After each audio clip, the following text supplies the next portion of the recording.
ప్రభునందు ప్రియులారా, మనం చదువుకున్నటువంటి ఈ వాక్య భాగంలో అపోస్తలుడైన పౌలు అగ్రిప్ప అనేటువంటి రాజుతో తన సాక్ష్యాన్ని, తనకు దేవుడిచ్చినటువంటి దర్శనాన్ని వివరిస్తూ ఉన్నాడు. బాగా వినండి, మీకు అర్థం కాకుండా గందరగోళంగా ఉండేది నేను చెప్పను. మీ జీవితాలకు ఉపయోగపడేది, మీకు స్పష్టంగా అర్థమయ్యేది నేను మీతో పంచుకోవడానికి ఇష్టపడతాను. చాలా సహజంగా మాట్లాడతాను. కాబట్టి మీరు ఆ వాక్యం మొదలు పెట్టాడు, ఇంక మనం నెక్స్ట్ కార్యక్రమంలోకి వెళదామని నిద్రముఖంలోకి వెళ్ళకండి. చురుగ్గా ఉండండి, దేవుని మాటల్ని ప్రేమించండి, దేవుని మాటలు వినటానికి దృష్టి పెట్టండి. అందరూ కలిసి ఒకసారి స్తోత్రం చెప్పండి. పక్కన వాళ్ళ ముఖాలు ఒకసారి చూడండి. అందరూ దేవుని కృపను బట్టి లైన్లోనే ఉన్నారు కదా, రైట్, చాలా సంతోషం. పైన మనం చదివితే ఈ సౌలు అనేటువంటి వ్యక్తి పౌలుగా మార్పు చెందక ముందు ఈ సౌలు అనే వ్యక్తి ధర్మశాస్త్రమందు ఆసక్తి కలిగిన వాడై, ఒక నిష్ట కలిగిన పరిసయుడై, చాలా మతనిష్ట కలిగి ఆచారాలు ఆచరించేటువంటి వ్యక్తిగా ఉన్నాడు. తన ధర్మశాస్త్రానికంటే జీవము గల దేవుడైన యెహోవా ఇచ్చిన ధర్మశాస్త్రానికి వ్యతిరేకంగా ఎవరైనా మాట్లాడినా, బోధించినా వాళ్ళని ప్రాణాలతో బ్రతకనీయకూడదు, దిగ్ధం చంపేయాలనేటువంటి ఆలోచన కలిగిన వ్యక్తి ఈ సౌలు. అలాంటి వాడు యెరూషలేములో సంఘాన్ని చాలా హింసించాడు. మీరు చదివినట్లయితే అపోస్తలుల కార్యము మరి 8వ అధ్యాయము 9వ అధ్యాయం కూడా మీరు చూడొచ్చు. ఇతడు హత్యలు కూడా చేశాడు, అంటే చంపాడు. 9వ అధ్యాయంలో మీరు చూడొచ్చు, సౌలు ఇంకను ప్రభు యొక్క, మొదటి వచనమే 9:1, సౌలు ఇంకను ప్రభు యొక్క శిష్యులను బెదిరించుటయును హత్య చేయుటయును తనకు ప్రాణాధారమైనట్టు ప్రధాన యాజకుని యొద్దకు వెళ్ళి ఈ మార్గమందున్న పురుషులనైనను స్త్రీలనైనను కనుగొనిన ఎడల, అంటే యేసు ప్రభు నమ్ముకున్న వాళ్ళని, వారిని బంధించి యెరూషలేమునకు తీసుకుని వచ్చుటకు దమస్కులోని సమాజంలో వారికి పత్రికలిమ్మని అడిగెను. ఇతడు హింసించుట, హత్య చేయుట తనకు ప్రాణాధారమైనట్టు చేశాడు. అంటే చాలా మందిని చంపాడు, చాలా మందిని చిత్రవద చేశాడు. ఒక చరిత్రకారుడు చెప్పింది ఏంటంటే, ఈ సౌలు అనేవాడు మారు మనసు పొందకముందు యేసు ప్రభువును నమ్ముకున్నటువంటి స్త్రీలలో గర్భిణీ స్త్రీలను సైతం ఒంటెల చేత తొక్కించాడు అని చెప్తారు. అంటే వారి గర్భస్రావం కలుగునట్లు. అంటే అంత దుర్మార్గమైనటువంటి పనులు సౌలు చేశాడు. హింసించుట, చెరసాలలో వేయుట, చంపుట, స్త్రీలు అనే భేదం కూడా లేకుండా యేసు ప్రభువును నమ్ముకున్న వారిని నానా విధాలుగా చిత్రహింసలు చేసి బహు వ్యతిరేకిగా ఉన్నాడు. అలాంటి వాడు ఇప్పుడు మారి యేసు ప్రభువే నా దేవుడు, నా ప్రభు, లోకరక్షకుడు, ధర్మశాస్త్రము, ప్రవక్తలు ఎవరిని గూర్చి ఉపదేశించారో ఆ వ్యక్తి ప్రభు అయిన యేసు క్రీస్తే, ఆయనే అని ఆయన గూర్చి సాక్ష్యం ఇవ్వటం మొదలుపెట్టాడు. ఒకప్పుడు ఇంత దుర్మార్గంగా వ్యవహరించిన వాడు, ఒకప్పుడు నరహంతకుడు, హింసించువాడు, హింసకుడు, దూషకుడు, హానికరుడైనటువంటి వ్యక్తి ఇలా మారటం నిజంగా ఆశ్చర్యమే. ఇది ఎలా సాధ్యం? దానికి పౌలే సమాధానం చెప్పాడు. 26వ అధ్యాయము అపోస్తల కార్యము 26వ అధ్యాయము చూడండి ఒకసారి.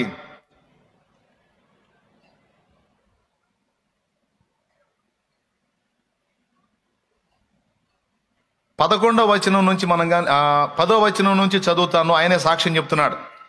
యెరూషలేములో నేను అలాగూ చేసి తిని, నేను ప్రధాన యాజకుల వలన అధికారం పొంది పరిశుద్ధులను అనేకులను చెరసాలలో వేసి వారిని చంపినప్పుడు సమ్మతించి తిని, అనేక పర్యాయములు సమాజ మందిరములన్నిటిలో వారిని దండించి వారు దేవదూషణ చేయునట్లు బలవంత పెట్ట చూచి తిని, మరియు వారి మీద మిక్కిలి క్రోధము గలవాడనై ఇతర పట్టణములకును వెళ్ళి వారిని హింసించుచుంటిని. అందు నిమిత్తము నేను ప్రధాన యాజకుల చేత అధికారమును ఆజ్ఞయు పొంది దమస్కునకు పోవుచుండగా, రాజా, అంటే అగ్రిప్పరాజుకు చెప్తున్నాడు, మధ్యాహ్నమందు నా చుట్టూ నాతో కూడా వచ్చిన వారి చుట్టూను ఆకాశం నుండి సూర్య తేజస్సు కంటే మిక్కిలి ప్రకాశమానమైన యొక్క వెలుగు త్రోవలో ప్రకాశించుట చూచితిని. మేమందరమును నేల పడినప్పుడు, సౌలా సౌలా, నన్నెందుకు హింసించుచున్నావు? మునికోలలకు ఎదురు తన్నుట నీకు కష్టమని హెబ్రీ భాషలో ఒక స్వరము నాతో పలుకుట వింటిని. అప్పుడు నేను, ప్రభువా, నీవు ఎవరవని అడుగగా ప్రభువు, నేను నీవు హింసించుచున్న యేసును, నీవు నన్ను చూచి ఉన్న సంగతిని గూర్చియు నేను నీకు కనబడబో సంగతిని గూర్చియు నిన్ను పరిచారకునిగాను సాక్షినిగాను నియమించుటకై కనబడి ఉన్నాను. నీవు లేచి నీ పాదములు మోపి నిలువుము. నేను ఈ ప్రజల వలన అన్యజనుల వలన హాని కలగకుండా నిన్ను కాపాడేదను. వారు చీకటిలో నుండి వెలుగులోనికి, సాతాను అధికారములో నుండి దేవుని వైపుకును తిరిగి నా యందలి విశ్వాసము చేత పాపక్షమాపణను, పరిశుద్ధ పరచబడిన వారిలో స్వాస్థ్యమును పొందినట్లు వారి కన్నులు తెరచుటకై నేను నిన్ను వారి యొద్దకు పంపెదనని చెప్పాను. కాబట్టి అగ్రిప్ప రాజా, ఆకాశము నుండి కలిగిన ఆ దర్శనమునకు నేను అవిధేయుడను కాక మొదట దమస్కులోని వారికిని, యెరూషలేములోను యోదయ దేశమంతటను, తరువాత అన్యజనులకును వారు మారు మనసు పొంది దేవుని తట్టు తిరిగి మారు మనసుకు తగిన క్రియలు చేయవలనని ప్రకటించుచుంటిని. ఈ విషయం అంతా అయిపోయింది. పౌలు మాటలోనే ఆయన సాక్ష్యం మీకు ఇట్టే తెలిసిపోయింది. ఆయన ఒక చోట కాదు 2 చోట్ల రాయబడి ఉంది. ఆయన చంపాడు, చంపుతున్న వారిని సమ్మతించాడు కూడా, చాలా దుర్మార్గాలు చేశాడు. అయితే దేవుడు ఇతడు దమస్కు మార్గంలో ఉన్నప్పుడు మిట్ట మధ్యాహ్నం వేళ మరి సూర్యప్రకాశం కంటే మించిన తేజస్సు చేత అతని చుట్టూ ఆవరించి ఆ వెలుగులో ప్రభు ప్రత్యక్షమయ్యాడు. సాక్షాత్తు యేసు ప్రభువే కనబడ్డాను అని చెప్పాడు. నీ కనబడి తిని అన్నాడు. ప్రభువా నువ్వెవరివి? ఆయన ముందు అడిగిన ప్రశ్న ఏంటంటే, సౌలా సౌలా నన్నెందుకు హింసిస్తున్నావు? ముని కోలలకు ఎదురు తన్నుట నీకు కష్టం. ఆయన అడిగాడు, నువ్వెవరు అయ్యా? నేను నీవు హింసించుచున్నా క్రీస్తును, యేసును అని సాక్ష్యం ఇచ్చాడు. అంటే వాస్తవానికి సౌలు యేసును హింసించలా, సౌలు హింసించింది సంఘాన్ని. కానీ యేసు ఇచ్చిన సాక్ష్యం ఏంటో తెలుసా? నీవు నా సంఘాన్ని హింసిస్తున్నావు అనలా, నా బిడ్డల్ని ఇబ్బంది పెడుతున్నావు అనలా. డైరెక్ట్గా ఆయన అంటున్నాడు, నీవు నన్నే ఇబ్బంది పెట్టావు, నన్నే హింసించావు అని. అంటే సంఘములోని వారిని హింసిస్తే ప్రభు అది తనను హింసించినట్లు తీసుకుంటున్నాడు. సంఘములోని వారిని బాధ పెడితే అది ప్రభు తనను బాధ పెట్టినట్టు తీసుకుంటున్నాడు. సంఘములోని వారిని దూషిస్తే అది తనను దూషించినట్టు ప్రభు తీసుకుంటున్నాడు. సంఘములోని వారిని ఏడిపిస్తే అది తనను ఏడిపించినట్టుగా ప్రభు ఫీల్ అవుతున్నాడు.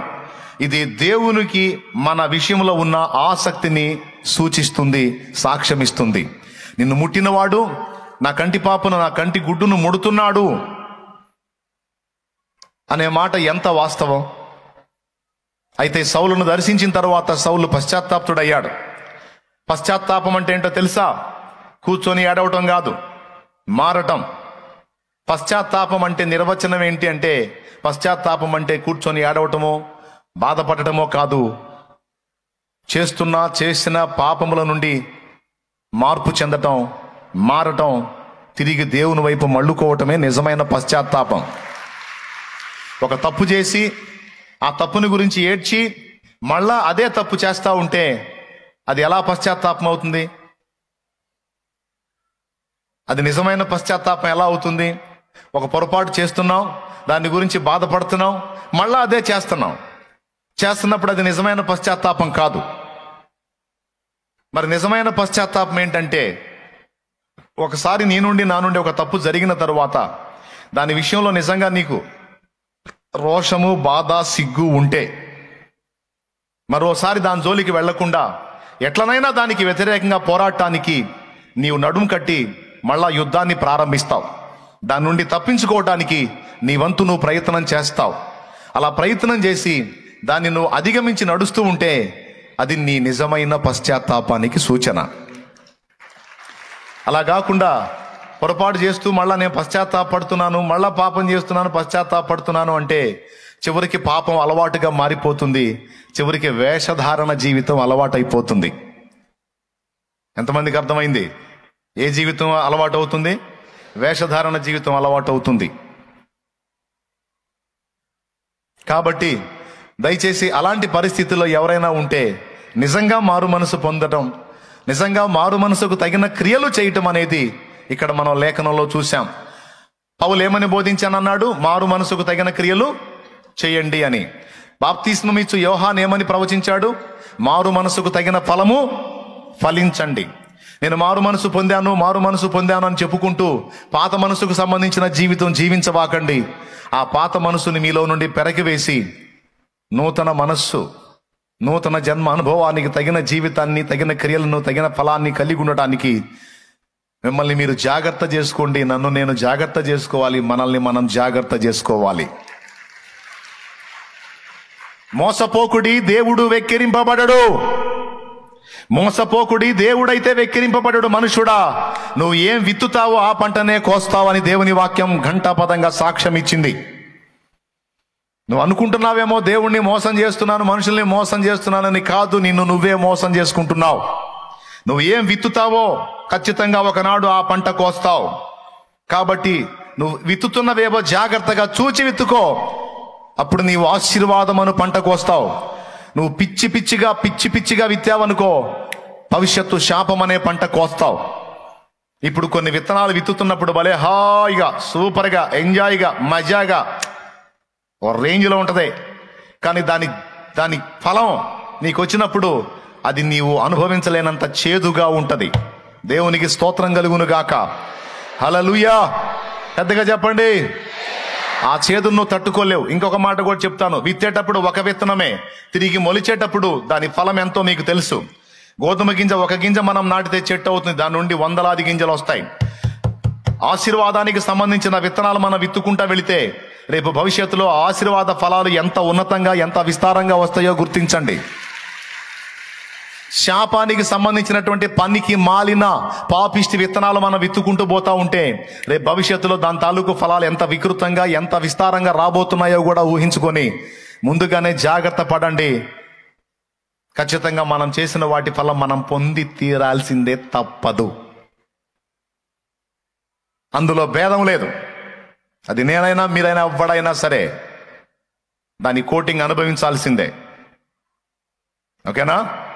కాబట్టి స్పష్టంగా మీకు ఈ మాట అర్థమైందని అనుకుంటున్నాను. ఆ వెలుగు కనబడినంతసేపు, ఆయన స్వరం వినబడినంతసేపు అంతా బాగానే ఉంది.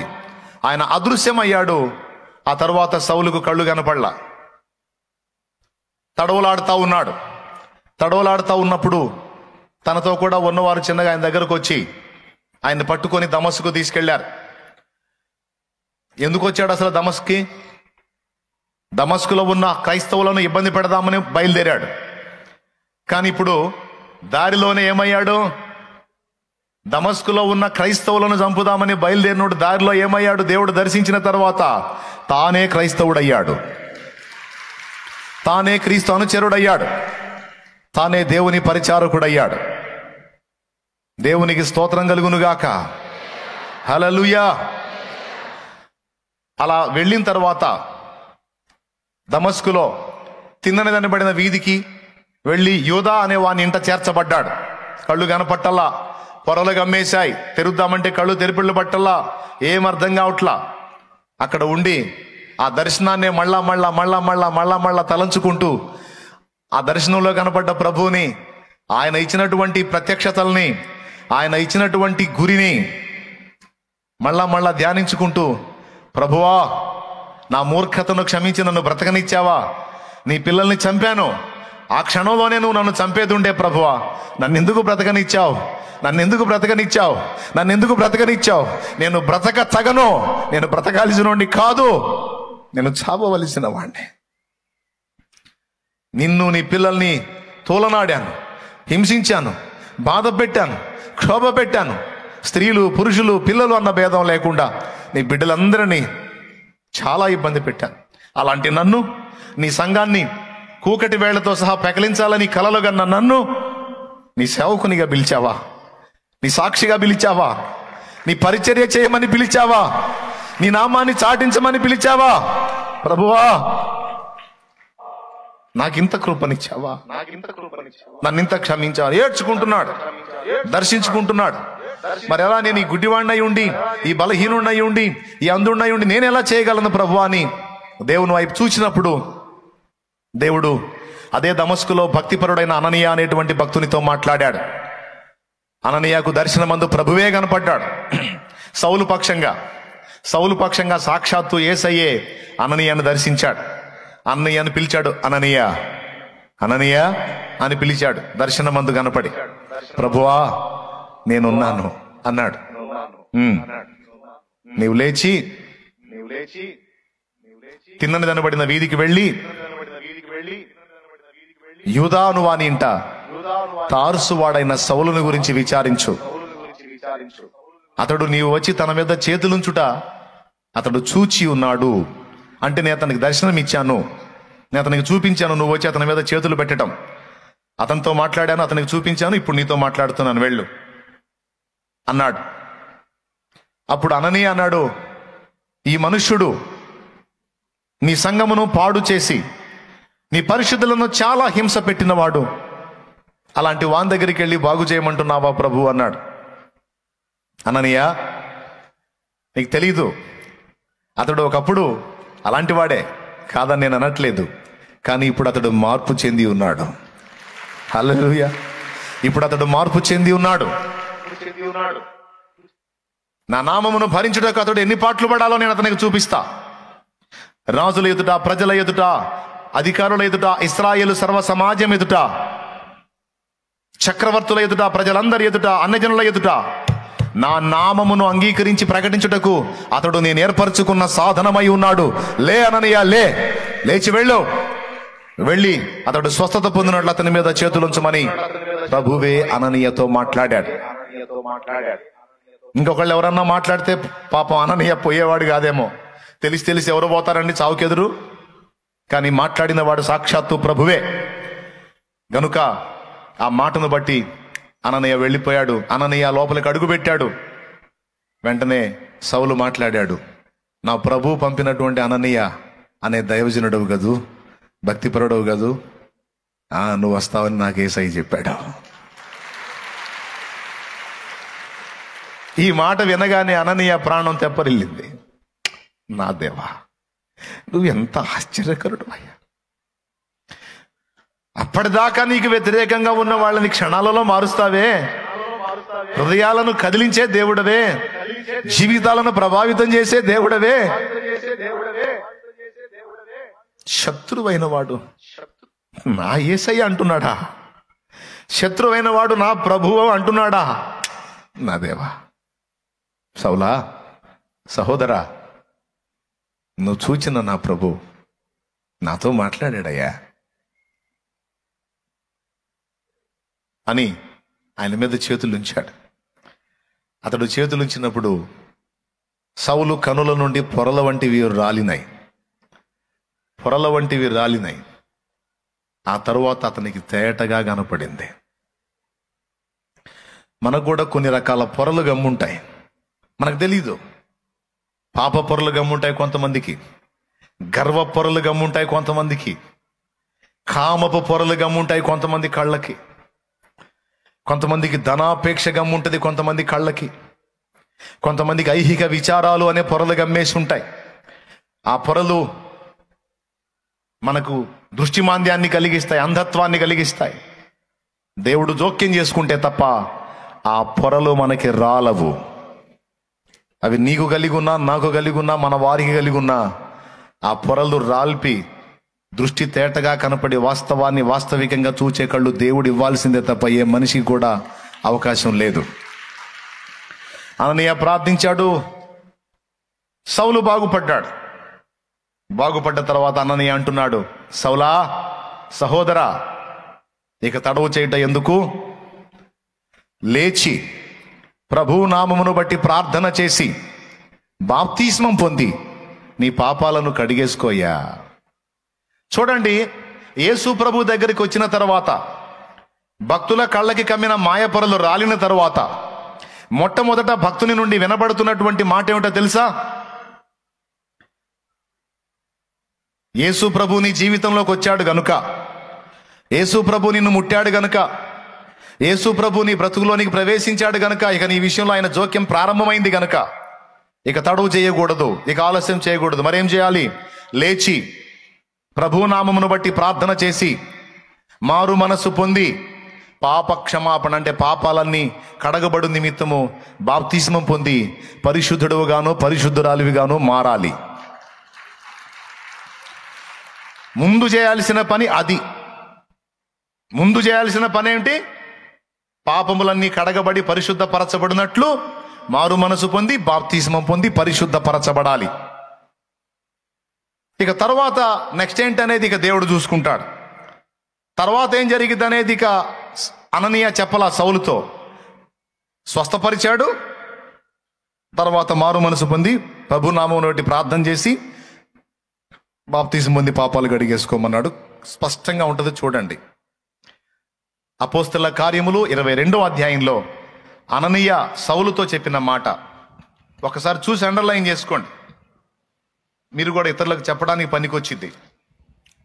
16వ వచనం, 14వ వచనం నుంచి చదువు నానా. అప్పుడు అతడు 13వ వచనం నుంచి చదువు. సౌలా సహోదర, దృష్టి పొందమని నాతో చెప్పగా ఆ గడియలోనే నేను దృష్టి పొంది అతని చూచి తిని. అప్పుడు అతడు, మన పితరుల దేవుడు తన చిత్తమును తెలుసుకునుటకును ఆ నీతిమంతుని చూచుటకును ఆయన నోటి మాట వినుటకును నిన్ను నియమించి ఉన్నాడు. నీవు కన్నవాటిని గూర్చియు విన్నవాటిని గూర్చియు సకల మనుషుల ఎదుట ఆయనకు సాక్షివై ఉందువు. అబ్బా, గనుక నీవు తడువు చేయుట ఎందుకు? నిన్ను సాక్షిగా ఏర్పరచుకున్నాడయ్యా, నిన్ను సాక్షిగా ఏర్పరచుకున్నాడు. అది ఎలా నిన్ను తీసుకెళ్లి లైన్లో తీసుకెళ్లి వాడుకుంటాడే కదా ఆయన చిత్తం. నువ్వైతే దేవుని ప్రణాళికలో ఉన్నావు, దేవుని ఏర్పాట్లో నువ్వు ఉన్నావు, నువ్వు ప్రభువుకి సాక్షిగా ఉన్నావు. ఆయన నిన్ను సాక్షిగా ఏర్పరచుకున్నాడమ్మా, ఆయన నిన్ను సాక్షిగా ఏర్పరచుకున్నాడు. మరి ఆయన ఏర్పాట్లో నువ్వు ఉన్నావు గనుక నువ్వు ముందు చేయాల్సిన పని ఏంటో చెప్తున్నాడు, చూడండి. గనుక నీవు తడువు చేయుట ఎందుకు? గనుక అంటే ఇలా ఏర్పాట్లో నువ్వు ఉన్నావు గనుక, ప్రభు సాక్షిగా నిన్ను పిలిచి ఉన్నాడు గనుక, ఆయన పని నువ్వు చేయాలి గనుక, ఆయన పరిచారకుడిగా పరిచారకురాలిగా నువ్వు ఉండాలి గనుక, ఆయన సేవ నువ్వు చేయాలి గనుక నీవు తడవ చేయుట ఎందుకు? లేచి ఆయన నామమును బట్టి ప్రార్థన చేసి బాప్తిస్మం పొంది నీ పాపములను కడిగి వేసుకునమని చెప్పెను. అద్దుగో, బాప్తిస్మం పొంది పాపములను కడిగి వేసుకుని చెప్పండి. బాప్తిస్మం పొంది పాపములను కడిగేసుకోవాలంటే ఏం పొందాలి? ఒకవేళ పొందకపోతే అది బాప్తిస్మం పొంది కడిగేసుకో అంటే, బాప్తిస్మం పొందకపోతే పాపాలు నీ మీదే నిలిచి ఉంటాయి. పాపాలు నీ మీదే నిలిచి ఉంటే పాపాల తాలూకు శాపం, నిత్య నరకం నీ కోసం నోరు తెరుచుకొని కాసుకొని ఉంటాయి. వాటి నుంచి విడుదల పొందాలంటే, పాపం తాలూకు వచ్చే శాపం నుంచి విడుదల పొందాలన్నా, దానికి వచ్చేటువంటి నరకం నుంచి నువ్వు తప్పించుకోవాలన్నా ముందు చేయాల్సిన పని ఏంటో తెలుసా? మారు మనసు పొంది ప్రభు నామమును బట్టి ప్రార్థన చేసి పాప క్షమాపణ నిమిత్తం, అంటే పాపాలు కడగబడిన నిమిత్తం బాప్తిస్మం తప్పనిసరిగా ప్రతి ఒక్కరూ పొంది ఉండాలి. ఇంత చెప్పినా కూడా నేను పొందను, నాకు అవసరం లేదు అని నువ్వు అనుకుంటే స్పష్టంగా చెప్తున్నా, నీ కర్మ అనుభవించు. ఇక నిన్నెవడు బాగు చేయలేడు. మొయ్యి నీ పాపాన్ని నీ నెత్తినే మోసుకొని అనుభవించు, ఆ శాపాన్ని అనుభవించు, పో పాతాళానికి, నాకు ఇబ్బంది లేదు. చెప్పమన్నాడు, చెప్పా. ఇక దాన్ని మోసుకుంటావో, ప్రభు కడిగేసుకోమన్నాడు కనుక ఆయన రక్తంలో కడిగేసుకుంటావో నిర్ణయం నీదే. నేనైతే చెప్పాలి కాబట్టి నా ధర్మంగా చెప్పా. ఇవాళ తారీఖు ఎంతో కంత 19. ఈ నెల చివరి బుధవారం బాప్తిస్మాలు ఉన్నాయి. 29వ తారీఖు కాబట్టి 29వ తారీఖు అంటే కరెక్ట్గా 10 రోజులు ఉంది. 10వ రోజు బాప్తిస్మాలు ఉంటాయి. కాబట్టి నీ పాపాలు కూడా బాప్తిసం పొంది కడిగేసుకోవాలనుకుంటే, ప్రభు సాక్షివై ఉండాలనుకుంటే, నూతన సృష్టిగా మారాలనుకుంటే ఈ 10 రోజులు ప్రభు నామమును బట్టి ప్రార్థన చేయి. ఇంకా ఏం దిద్దుకోవాలో మారు మనసు పొంది సరి చేసుకో. కరెక్ట్గా రేపొచ్చే బుధవారం కాక పై వచ్చే బుధవారమేగా, కరెక్ట్గా రేపొచ్చే బుధవారం కాక పై వచ్చే బుధవారం బాప్తిస్మాల కార్యక్రమం ఉంటుంది. చెవులు రిక్కించుకొని విను. ఉదయం 10 గంటలకల్లా నువ్వు లైన్లోకి వచ్చేస్తే బాప్తిస్మం ఏర్పాటు చేస్తా. బాప్తిస్మం పొంది నీ బ్రతుకు ధన్యం చేసుకో. యేసు రక్తంలో కడగబడు, దేవుని రాజ్య వారసురాలివై శాపము నుండి, పాపము నుండి, నరకము నుండి తప్పించుకో. బాగుపడతావు, ధన్యుడి అవుతావు, ధన్యురాలి అవుతావు, దీవించబడతావు, క్రీస్తుకు సాక్షివై ఉంటావు. అర్థమైందా? ఇంత తేటగా చెప్తే అర్థం కాకపోతే ఇంకా చేసేదేముంది? ఖచ్చితంగా అర్థమైద్దని నా గట్టి నమ్మకం. అంతవరకు ఆ సెక్షన్ ముగించా. దానికంటే ముందు ఒక పాయింట్ చెప్పా. పశ్చాత్తాపం అంటే ఏంటి? కూర్చొని ఏడవటం కాదు. ఏంటిది? మార్పు చెందటం. పశ్చాత్తాపం అంటే మార్పు చెందటం. రెండవది ఏం చెప్పాను? సౌలు ద్వారా మనకేం సాక్ష్యం అర్థమైంది? ప్రభు దర్శించిన తర్వాత, ప్రభు పాదాల చెంతకు వచ్చిన తర్వాత ముందు మనం చేయాల్సింది ఏంటంటే పాపములను కడిగి వేసుకోవటం. 2. ఆ తరువాత అగ్రిప్పరాజుతో చెప్తున్నాడు, ఏమయ్యా, నువ్వు నమ్ముకొని ఊరుకోవచ్చు కదా, నువ్వు కనపడ్డోడికల్లా సాక్ష్యం ఇవ్వటం వల్లే కదా నిన్ను తీసుకొచ్చి అరెస్ట్ చేసి మా ముందు నిలబెట్టారు. నువ్వేదో నమ్ముకున్నోడివి, నీ విశ్వాసం నీ దగ్గర పెట్టుకో, నీ హృదయంలో పెట్టుకో. నువ్వు వాళ్ళకి చెప్పి వీళ్ళకి చెప్పి వాళ్ళకి చెప్పి చివరికి నా దగ్గరకు వచ్చావు. ఎందుకు ఈ బాధలు నీకు సౌలా? అప్పుడు సౌలు చెప్తున్నాడు, అగ్రిప్పరాజా, నన్ను దర్శించిన ప్రభు నాకొక గురిని, నాకొక భారాన్ని, నాకొక దర్శనాన్ని ఇచ్చాడు. ఏనాడైతే ఆ దర్శనం పొందానో, ఏనాడైతే ఆ గురిని నా దేవుని ద్వారా చూచానో, దాన్ని చేరుకోవటానికి, దాన్ని నెరవేర్చడానికి ఆనాడే దీక్షాబద్ధుడినయ్యాను, ఆనాడే నడుం కట్టాను. ఎందుకంటే నన్ను దర్శించింది సాక్షాత్తు ప్రభు. ఆకాశం నుండి నాకు దర్శనం ఇచ్చాడు. ఆ దర్శనానికి నేను అవిధేయుడను కాదలుచుకోలేదు అన్నాడు. ఇక నుంచి కీలకమైన విషయాన్ని మీ దృష్టిలో తీసుకొస్తాను, జాగ్రత్తగా వినండి. ప్రభునందు నా ప్రియమైనటువంటి దేవుని పిల్లలారా, ప్రతి మనిషికి ఒక గురి, ఒక దర్శనం, ఒక భారం అనేది ఉండాలి. గురి లేని బ్రతుకు, దర్శనం లేని బ్రతుకు, భారం లేని బ్రతుకు శూన్యంతో సమానం. మీరు స్త్రీలు కావచ్చు, పురుషులు కావచ్చు, యవనులు కావచ్చు, వృద్ధులు కావచ్చు, చిన్నవాళ్లే కావచ్చు, మీరు టీనేజర్స్ కావచ్చు. కానీ ఒక మాట నన్ను చెప్పనివ్వండి, ఒక దర్శనము కలిగినటువంటి జీవితాన్ని మనం కలిగి ఉండాలి. ఒక గురిని ఏర్పరచుకొని ఆ గురిని రీచ్ అవడానికి మనం కష్టపడాలి. ఇది సౌలు మనకు నేర్పుతున్న పాఠం, అదే పౌలు మనకు నేర్పుతున్న పాఠం. ఈ లోకంలో మనుషులు కూడా బ్రతుకుతున్న మనుషులు కూడా ప్రతి ఒక్కడు ఏదో గురిని ఏర్పరచుకొని ఉంటాడు. ఆ గురిని రీచ్ అవటానికి, అదే గోల్ అంటారు కదా, నాకు కొన్ని గోల్స్ ఉన్నాయి బ్రదర్, ఆ గోల్స్ని రీచ్ అవడానికి నేను కష్టపడుతున్నా అంటారు. అలా కొంతమందికి ఉన్న ఆ గోల్స్ని రీచ్ అవ్వడానికి ప్రయాసపడతా ఉంటారు. ఫర్ ఎగ్జాంపుల్, మీకు బిఆర్ అంబేద్కర్ గారి గురించి తెలుసు. బిఆర్ అంబేద్కర్ గారు మన రాజ్యాంగ రచయిత. ఆయన దళితులకు జరుగుతున్నటువంటి దుర్మార్గాన్ని చూశాడు, ప్రాక్టికల్గా అనుభవించాడు.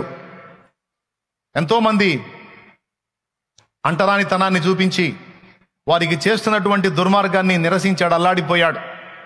తన జీవితంలోనే తాగే నీళ్ల దగ్గర నుంచి, కూర్చునే స్థలం దగ్గర నుంచి, ఆఫీస్లో జాబ్ చేసే ప్రదేశంలో సహా తన కులాన్ని బట్టి, తన జాతిని బట్టి తనను చాలా దారుణంగా అవమానపరచడం, కించపరచడం ఆ మహనీయుడు తట్టుకోలేకపోయాడు.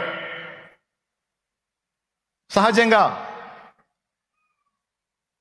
సమాజంలో చాలామంది అలాంటి పరిస్థితి ఎదుర్కొంటున్నప్పుడు, ఇప్పుడు ఉదాహరణకి 100 మంది ఆ సమస్యను ఎదుర్కొంటున్నారు అనుకో, 101 కూడా ఏమనుకుంటాడు తెలుసా? 101 వాడు కూడా ఏమనుకుంటాడు తెలుసా?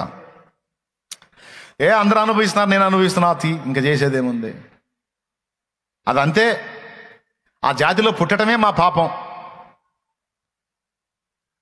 దేవుడు మా ముఖాన్ని అలా రాశాడు, మేము అనుభవించాలి. ఇక ఈ పరిస్థితి ఎవడు మారుస్తాడు? ఈ పరిస్థితిని ఎవడు చక్కదిద్దుతాడు?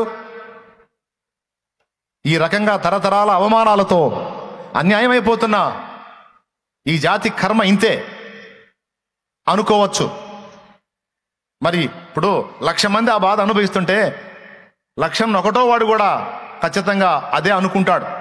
ఇంతమంది అనుభవిస్తున్నప్పుడు మనం ఒక లెక్క ఏముంది అని దులిపేసుకొని వెళ్ళిపోతాడు. కానీ అంబేద్కర్ అలా రాజీ పడలా. అంబేద్కర్ మహనీయుడు అలా రాజీ పడలా. ఆయన ఏమన్నాడో తెలుసా?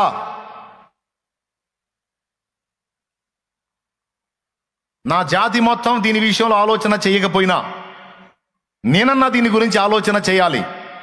ఈ అవమానాన్ని నేను తట్టుకోలేను, ఈ అన్యాయాన్ని నేను సహించలేను.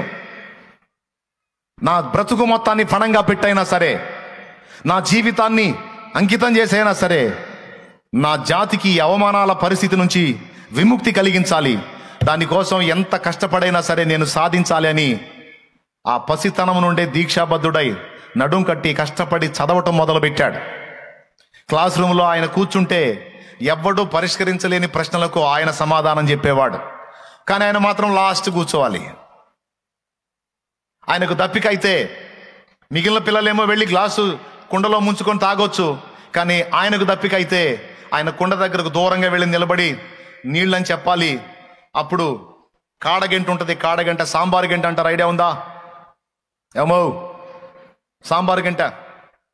పాప అందరి పిల్లల్లో ఆయన ఒక పిల్లోడు. ఎవరూ చెప్పలేని లెక్కలు ఆయన చెప్తాడు, ఎవరూ ఆన్సర్ ఇవ్వలేని ప్రశ్నలకు ఆయన ఆన్సర్ ఇస్తాడు. Class first. కానీ తాగే నీళ్లను కూడా ఆయన తాగనిలా. మిగిలిన పిల్లలందరూ వెళ్ళి తాగుతున్నారు, నన్ను ఎందుకు తాగనియరు మాస్టర్ అంటే, అరే నువ్వు అంటరాని జాతిలో పుట్టావు. ఒకసారి వెళ్ళి ఆయన అలాగ తీసుకున్నందుకు సారు కొడతాడు. నీకు దప్పికైతే నన్ను అడగాలి, నేను వచ్చి పోస్తాను. అతన్ని కేటాయించబడినటువంటి పాత్ర సపరేట్గా ఉంటుంది. ఆ పాత్రను పట్టుకుంటే, లేదా దోసిలి పట్టుకుంటే, దోసిలి పాత్ర కూడా దోసిలి పట్టుకుంటే ఆ కాడగంట తీసుకొని ఆ దోసిట్లో పోస్తే తాగుతాడు. పోయే దారిలో ఒక చోట మంచినీళ్ళు అవుతాయి ఆయనకి. మంచినీళ్ళు అయినప్పుడు ఒక బావి ఉంటుంది, దిగుడు బావి లాంటిది. అందులోనికి వెళ్ళి తాగుతాడు. పాపం నీళ్లు తాగుతాడు. నీళ్లు తాగినందుకు ఆ బావి మలినమైపోయిందని అతన్ని కొట్టి, అంబేద్కర్ గారిని కొట్టి ఆ బావిని పరిశుద్ధపరచడానికి కొన్ని కార్యక్రమాలు చేస్తారు. ఎందుకు? దళితుడు నీళ్లు తాగాడని. అంటరాని వాడు ఆ నీళ్లు ముట్టాడు, నీళ్లు అపవిత్రమైపోయినాయి అని. ఎంత దుర్మార్గమో చూడండి. ఇవన్నీ ఆయన హృదయాన్ని గాయపరిచినాయి. ఒక గురిని ఏర్పరచుకున్నాడు. నా జాతి అన్యాయం అయిపోతుంది, నా జాతిని ఉద్ధరించాలి. ఎట్లా చేయాలి, ఎట్లా చేయాలి, ఎట్లా చేయాలి, ఎట్లా చేయాలి. రాత్రింబగళ్ళు అదే తపన. పెద్దవాడయ్యాడు, పెళ్ళయింది, పిల్లలు. అయినా చదువు ఆపలా, చదువుతానే ఉన్నాడు. కొంతమంది కొన్ని విషయాల్లో దీక్ష బోనతారు కానీ చెంచలులు, పట్టుబడతారు కానీ చెంచలులు, స్థిరం లేనోళ్ళు ఏదో సాధించాలని కలలుగంటారు, ఏవో ఆశయాలు కలిగి ఉంటారు. కానీ 4 రోజుల్లో వదిలేస్తారు. కొన్ని ప్రతికూలతలు ఎదురుగానే అబ్బో ఏదో చేద్దాం అనుకున్నా, అబ్బో మన వల్ల అయ్యేటట్లేదు, అబ్బో ఇది మన కష్టమయ్యేటట్టుందని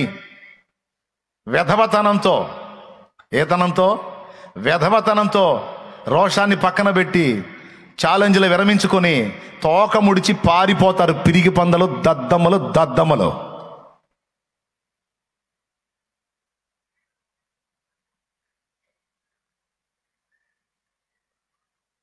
కానీ ఆయన అలా లేడు. ఏ పట్టు ఏదైనా సరే అన్నిటినీ అధిగమించేది అక్షర జ్ఞానం.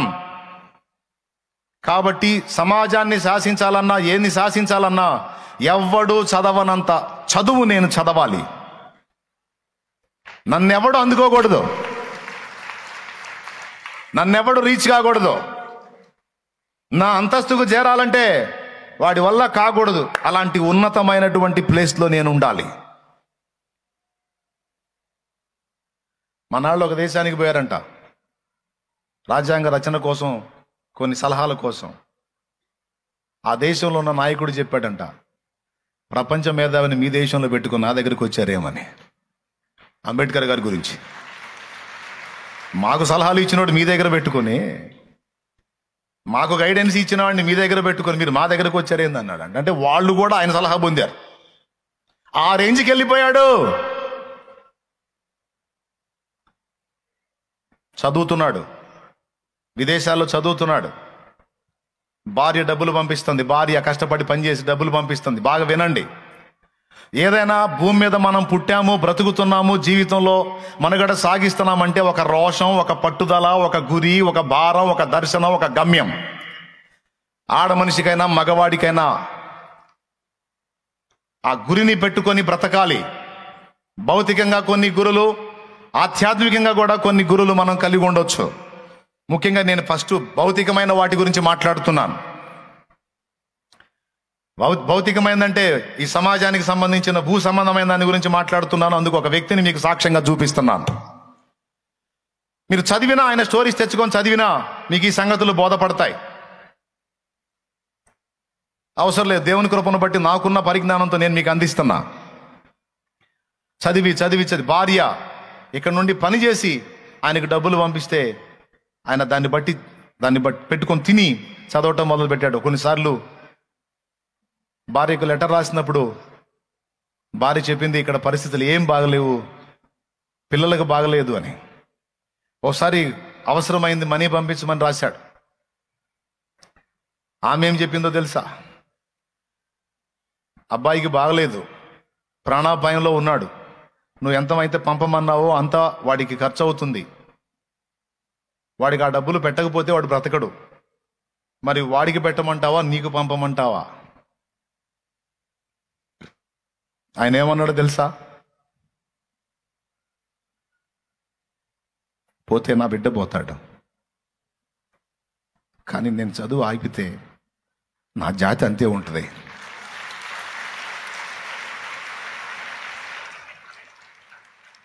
నాకే పంపు, నేను చదవాలి, నేను నా కుటుంబం ఆహుతైనా పర్వాలా, నా జాతిని ఉద్ధరించాలి. ఒక భారం, ఒక దర్శనం, ఏమీ పట్టల ఆయనకి. హృదయంలో ఒక భారం. ఏ విధంగా ఆ పట్టుదల ఉందో చూడండి. నిజంగానే అది అంతే చేసింది, ఆ తల్లి అంతే చేసింది, అని చెప్పినట్టే చేసింది.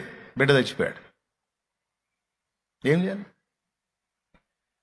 అలా వరుసగా సమస్తాన్ని కోల్పోతూ దారుణమైనటువంటి ఇబ్బందుల్ని కొనసాగిస్తూ చివరికి ఎట్టకేలకు రాజ్యాంగ రచయితగా అంబేద్కర్ తప్ప ఇంకొకడు లేడు అనిపించుకునే స్థాయికి ఎదిగాడు.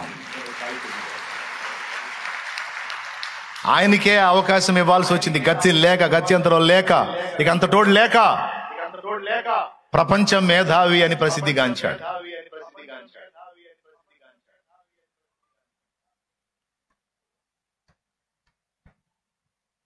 తన జాతిగా అవమానపరిస్తే, ఎవడైనా కులం పేరుతో దూషించినా, తృణీకరించినా, అంటరానితనాన్ని కనపరిచినా కొన్ని చట్టాలను చేసి, కొన్ని సెక్షన్స్ పెట్టి వాడికి వెంటనే కేసు అయ్యేటట్టు, SC ST అట్రాసిటీ, కులం పేరుతో దూషించిన, నిందించిన మొత్తాన్ని ఎక్కడెక్కడ ఇరికిచ్చాడు. అంతేకాదు తన జాతికి ప్రత్యేకమైన రిజర్వేషన్లు కల్పించే విషయంలో ఆయన మేల్కొన్నాడు. ఈరోజు చాలా చాలా చాలా ఉద్యోగాలలో, చాలా మెయిన్ హోదాలలో దళితులు ఉండటానికి కారణం ఆయన ప్రయాస.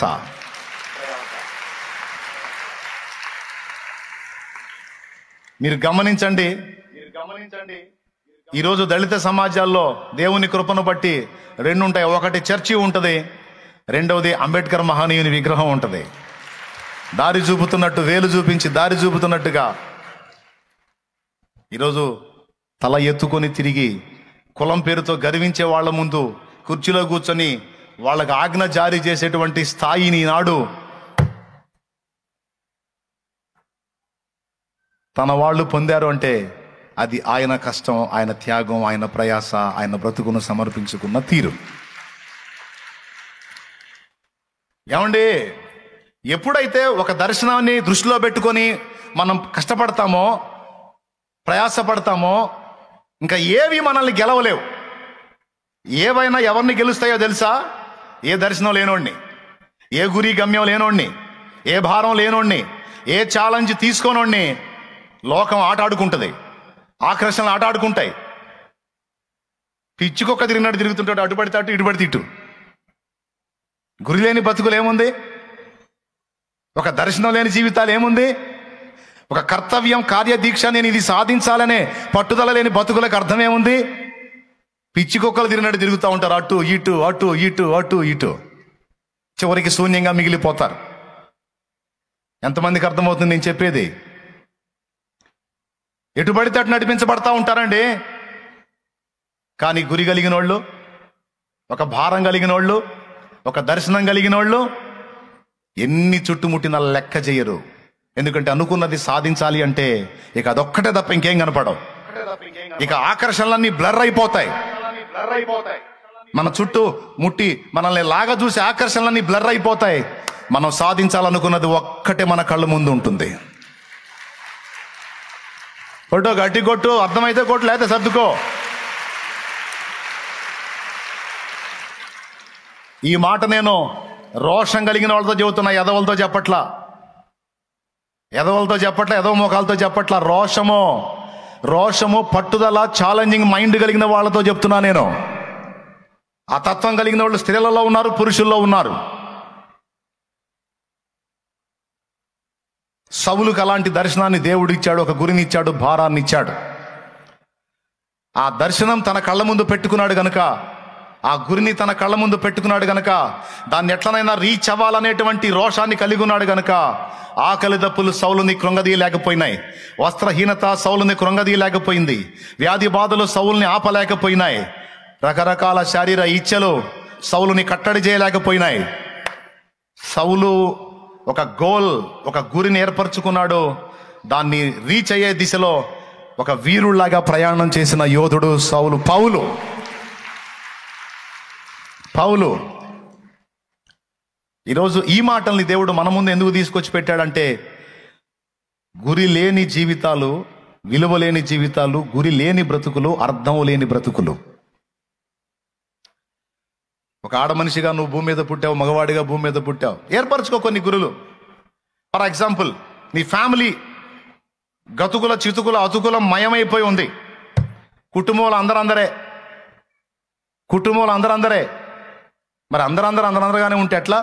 నువ్వన్న నడుం కట్టాలిగా.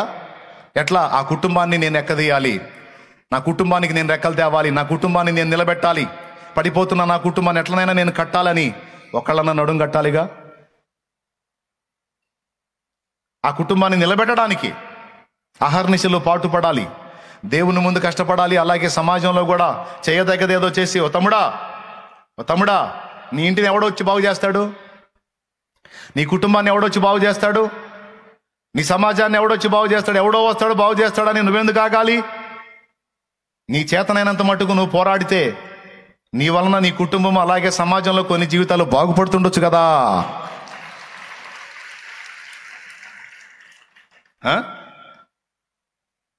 అలాగున్న ఒక కార్యాన్ని, ఒక దీక్ష పోనొచ్చు కదా నువ్వు. పట్టదో. ఎందుకంటే పడితే ఇంక వాళ్ళు సామాన్యంగా ఉంటారా? నీ సమాజంలో చాలామంది అన్యజనులు నశించిపోతున్నారు. చాలామందికి దేవుని సత్యం తెలియదు, తెలిసినా సరైనటువంటి సాక్ష్యాలు కనపడక, సరైన మాదిరిలు కనపడక. సమాజంలో చాలామంది ఉన్నారండి భక్తిపరులు, కానీ వాళ్ళ క్యారెక్టర్స్ కరెక్ట్గా కనపడనందున చాలామంది అన్యులుగానే ఉండిపోయారు. వారి మధ్యలో నువ్వున్నావు. నువ్వు నిలబెట్టు సాక్ష్యాన్ని, నువ్వు బ్రతుకు దేవుని కోసం రోషంగా, నువ్వు కదిలించు అన్యజనుల్ని, నువ్వు ఇవ్వు అన్యజనులకు సాక్ష్యం. వాళ్ళు మారి రక్షణలోనికి వస్తే నువ్వు గట్టు సంఘం. పనికిమాలోడా, పిరికి దద్దమ్మ, చేతగానోడా, వెధవ అని అప్పుడు నేను నిన్ను అనను. దేవునికి స్తోత్రం. హల్లెలూయా అని అప్పుడు అనను నేను నిన్ను.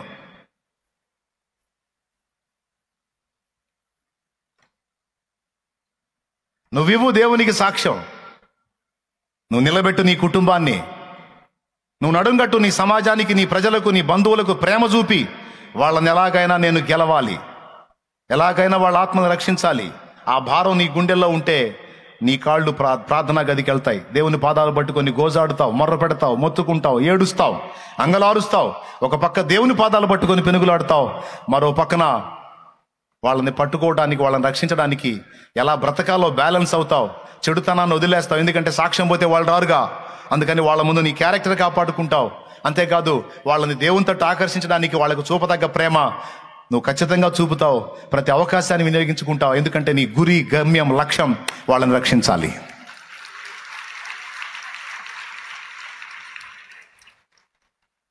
దేవునికి స్తోత్రం కలుగును గాక.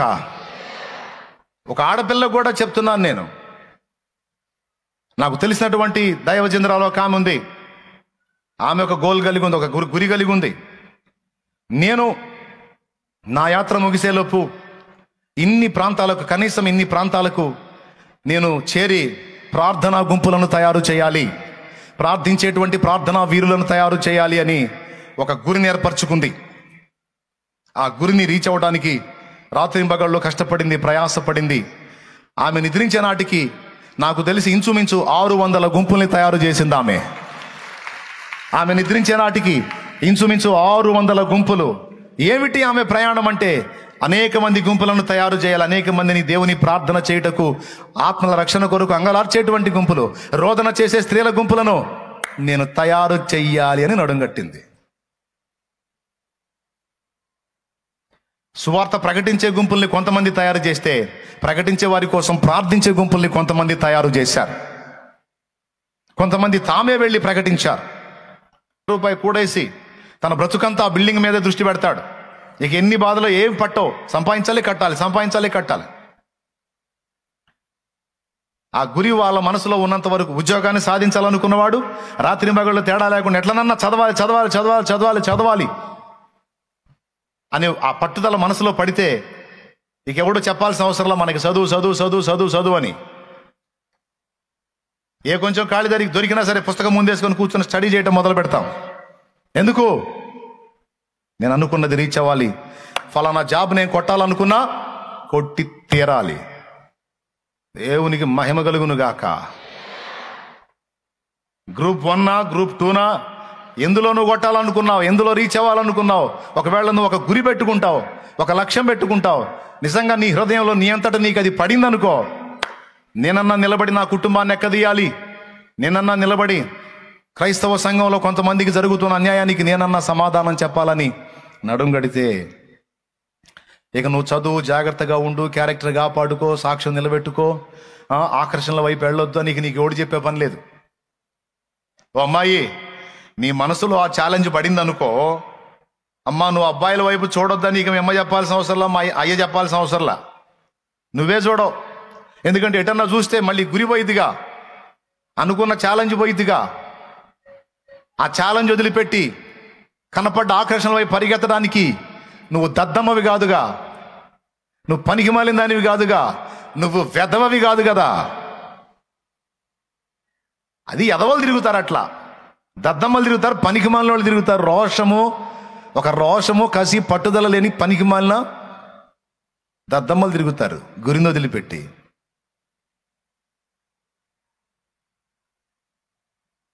ఏమనుకోవద్దు, కొంచెం గట్టిగా మాట్లాడుతున్నా. దద్దమ్మలు తిరుగుతారు, తల్లిదండ్రులకేమో చాలా మాటలు చెప్తారు. ఏమండి, ఆకాశంలో చూపిస్తారు వాళ్ళ జీవితాలని. నీకెందుకు నానా, నువ్వు సాధించలేని నేను సాధిస్తానని ప్రగల్భాలు పలుకుతారు, కోతలు కోస్తారు, సొరకాయ కోతలు. ఇటు తీరా లైన్లోకి వెళ్ళి ఆ కాలేజీలో జాయిన్ అయ్యి మళ్ళీ వాడు ఫోటోలు అంబేద్కర్ బొమ్మ కూడా పెట్టుకుంటాడు. ఎందుకు? ఛాలెంజ్ కోసం అంబేద్కర్ బొమ్మ కూడా పెట్టుకుంటాడు. దీక్షభూని చదవటం మొదలు పెడతాడు. కొద్ది రోజులు చదివి నాకు ఏ తల్లో దర్శించింది అట్ట అంటది. ఎంత ఇడు కుక్క అయిపోతాడు. అందుకని వాళ్ళని యాదవలు అంటున్నాను నేను. ఎందుకు? వీడు తల్లిదండ్రికి ఇచ్చిన ఛాలెంజ్ పోయింది, తోడబుట్టిన వాళ్ళకి ఇచ్చిన ఛాలెంజ్ పోయింది, తన హృదయంలో తనకు తాను చెప్పుకున్న ఛాలెంజ్ పోయింది. ఇప్పుడు జొల్లు గార్చుకుంటూ పరిగెత్తాడు కుక్కలాగా. జొల్లు గార్చుకుంటూ పరిగెత్తాడు కుక్క. ఎటుపోయిందిరా నీ రోషం, ఎటుపోయిందిరా నీ పట్టుదల, ఎటుపోయిందిరా నీ గురి, ఎటుపోయిందిరా నీ దర్శనం, ఎటుపోయిందిరా నీ గమ్యం? రోషం లేనోడా, చంచల బుద్ధోడా, స్థిరం లేనోడా అని అనాలనిపించింది. మరి నేనంటే బాగుంటుంది కదా, అందుకని నేను దేవునికి స్తోత్రం కలుగును గాక. తల్లిదండ్రులకు కోతలు కోసి చెప్పావు కదా, పనికి మాలిందానా? నీకెందుకు నేను సాధిస్తాను మమ్మీ, నేను సాధిస్తాను డాడీ, నీకెందుకు నేను అంత పొడుస్తా ఇంత పొడుస్తానని అవన్నీ వాళ్ళకి చెప్పిన మాటలన్నీ మర్చిపోయావు, నువ్వు కన్నా కళలు మర్చిపోయావు, నువ్వు పెట్టుకున్న గోల్స్ అన్ని మర్చిపోయి జొల్లు గార్చుకుంటూ ఎడు చూస్తున్నావు. పనికి మాలిందానా?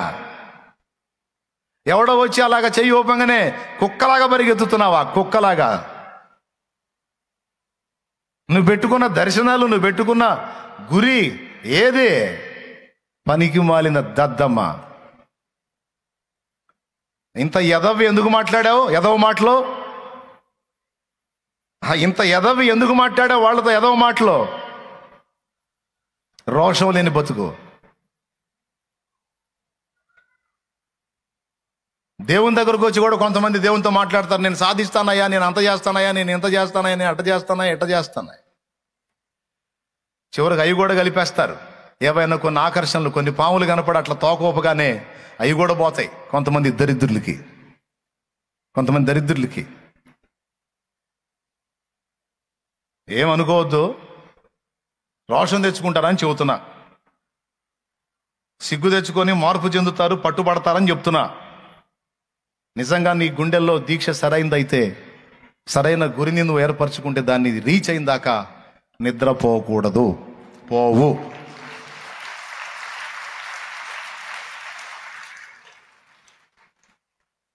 ఇక్కడ సవాల్ ఏంటో తెలుసా? నువ్వు పెట్టుకున్న గురిని రీచ్ అవ్వకుండా నిన్ను అడ్డగించడానికి ఎన్నో శక్తులు గట్టుగట్టి నీ మీద దాడి చేస్తాయి. కానీ నీకున్న పట్టుదల వాటన్నిటినీ గెలిచిద్ది. అంబేద్కర్ మహనీయుడిని సెంటిమెంట్ గెలవలేకపోయింది, ఆకర్షణలు గెలవలేకపోయినాయి. అర్థమైందా? శరీర ఆకర్షణలు గెలవలేకపోయినాయి, శరీర సుఖాలు గెలవలేకపోయినాయి, ఫ్యామిలీ సెంటిమెంటు గెలవలేకపోయింది, ఈ లోకాధికారం గెలవలేకపోయింది. కొంతమంది దుర్మార్గులు రాజావారి సంస్థానంలో అంబేద్కర్ మహనీయుడు జాబ్ చేస్తుంటే ఫైల్ తీసుకొని రమ్మంటే వాడు తీసుకొచ్చి ఇసిరేస్తాడు. ఇది మర్యాద కాదు కదా అంటే, నిన్ను ముట్టి నీ చేతికి ఇవ్వాలా అంటారా? వాళ్ళ మేము ముట్టం. దీని గురించి నేను పెద్ద ఆయనతో మాట్లాడాల్సి ఉంటే మాట్లాడుకో. తన కింది అధికారులు మొత్తం ఆయన అవమానపరుస్తూ ఉంటారు, ఎందుకంటే వాళ్ళు అగ్రకులస్తులు. అలాంటి దుర్మార్గుల అవమానాలు కూడా అతన్ని కంట్రోల్ చేయలేకపోయినాయి. కొంతమందికి అలాంటి అవమానాలు తగిలినప్పుడు గాయపడిపోయో అని కృంగిపోతారు. కానీ ఇలాంటి సెంటిమెంట్లు గెలవలేదు, అవమానాలు గెలవలేదు, ఆకలి బాధలు గెలవలేదు, వస్త్రహీనత గెలవలేదు. ఇవన్నీ తనను చుట్టుముట్టినాయా లేవా? నేను చెప్పేది ఎంతమందికి అర్థమవుతుంది? అర్థమైతే చేయొద్దు, స్తోత్రం చెప్పు. గెలిచినాయి ఇవన్నీ ఏమన్నా ఆపినాయా? ఆయన అనుకున్నది రీచ్ కాకుండా ఆపినాయా? చదువుతున్న యవనస్తుడా, పట్టుబట్టావు. నిన్ను యధవం చేయడానికి ఎన్నో ఆకర్షణలు నీ చుట్టుముట్టుతాయి. నీ గొప్పతనం ఎక్కడ ఉంటుందో తెలుసా? వాటిని కాలి కింద తొక్కి గెలవటంలోనే ఉంది నీ గొప్పతనం అంతా.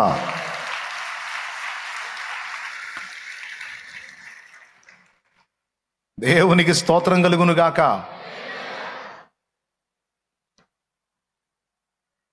వరుసగా కారులో ఆగినాయి రిక్షా బండి దగ్గర. బాయ్, కార్లు వస్తున్నాయి, అమ్మగారు వస్తుంది, పక్కన పెట్టు, బండి పక్కన పెట్టు.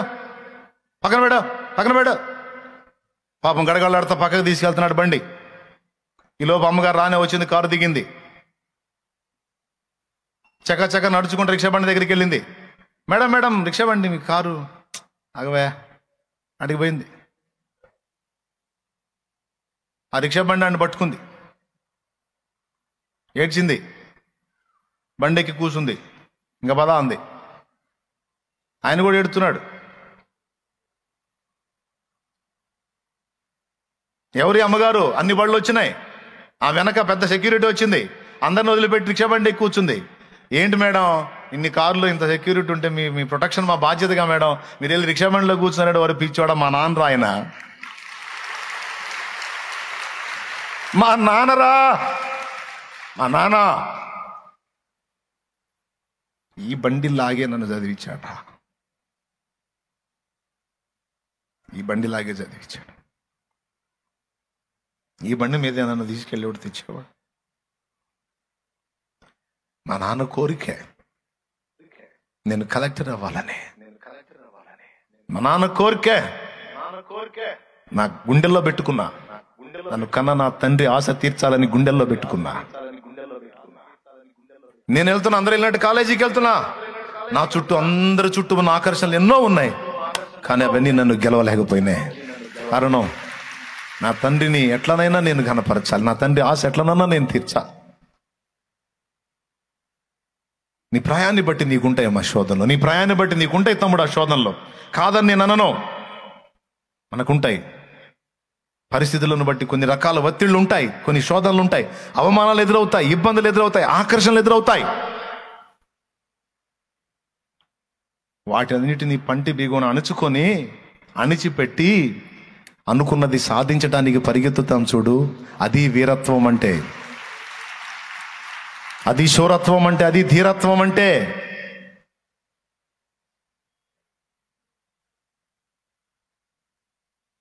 దేవునికి స్తోత్రం కలుగును గాక.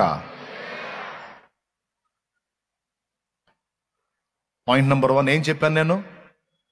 ఒక గురిని, ఒక భారాన్ని, ఒక దర్శనాన్ని కలిగిన జీవితం జీవించాలి. అందులో భౌతికమైనవి ఉన్నాయి, ఆధ్యాత్మికమైనవి ఉన్నాయి. నా కుటుంబం అంధకార బంధంలో పడిపోయింది. కుటుంబం అంతా కూడా విచ్ఛిన్నమైపోయి చివరికి ఫ్యామిలీ మొత్తం కలిసి చావాలనుకున్న పరిస్థితికి వచ్చాం. అలాంటి పరిస్థితి నా జీవితంలో, నా లైఫ్లో ఎదురైనప్పుడు ఎట్లా బయటపడాలో అర్థం కాల. నేనేమనుకున్నానో తెలుసా? నాకు ఏసై తెలీదు. నేనేమనుకున్నానో తెలుసా? నా కుటుంబంలో ఇంకా జరగబోతున్న దారుణాలు నేను చూడలేను గనుక,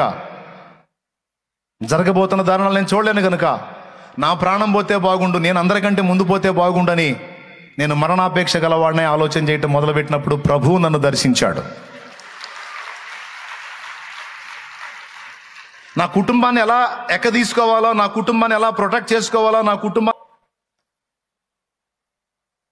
నానా రకాల అవమానాలు పడిన నా కుటుంబం తల ఎలా ఎత్తాలో నాకు తెలియదు.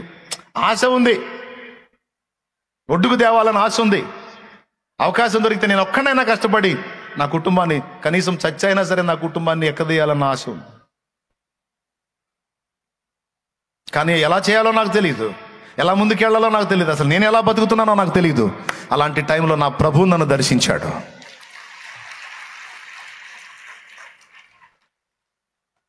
నా ప్రభువు నన్ను దర్శించాడు. పిల్లరా, మారు మనసు పొందాను, బాప్తిస్మం పొందాను, బైబిల్ చదవటం మొదలుపెట్టాను. జీవితానికి ఒక క్రమం ఏర్పరిచాడు. నా ఫ్యామిలీని కూర్చోబెట్టుకొని నా ఫ్యామిలీతో మాట్లాడటం మొదలుపెట్టాను. మీరేం కంగారు పడొద్దు, చింతపడొద్దు, కలత చెందొద్దు, భయం పడొద్దు. నా మాట వినండి. నలుగురు కష్టపడి పనిచేద్దాం, 4 రూపాయలు సంపాదిద్దాం. అప్పులు ఉన్నాయి, చాలా ఉన్నాయి, కాదా నేను అనట్లా. సరే, తిడితే తిట్టనేయండి, తిట్లు తిందాం, అవమానాలు పరిస్థితి అవమానపరచనేయండి, పడదాం. కానీ మనం భయపడదు, ఎందుకంటే మనం జీవం గల దేవుడిని నమ్ముకొని ఉన్నాం. మనం జీవం గల దేవుడిని నమ్ముకొని ఉన్నాం. ఇప్పటిదాకా ఎట్లా పడితే అట్లా విచ్చలవిడిగా జీవించాం. ఇక అలా కాదు, ఒక క్రమంలోనికి వద్దాం. అందరం కలిసి కష్టపడదాం, 4 రూపాయలు తెచ్చి ఒక దగ్గర వేద్దాం, అదంతా కలిసి ఒక మొత్తం చేసి ఒక్కొక్క అప్పు కడదాం అని ఇక అందరం కలిసి 6 దినాలు కష్టపడి పని చేయటం, తలా రూపాయి తీసుకొచ్చి ఒక మొత్తం చేయటం. ఆదివారం రోజు అందరం చక్కగా తలంటూ స్నానాలు చేసి బైబిళ్ళు తీసుకొని, మై వేణు నిద్రట్టవుతుంది తిక్కల్దానా, స్తోత్రం చెప్పు, చెప్పు, గట్టి చెప్పు, ఇంకోసారి చెప్పు.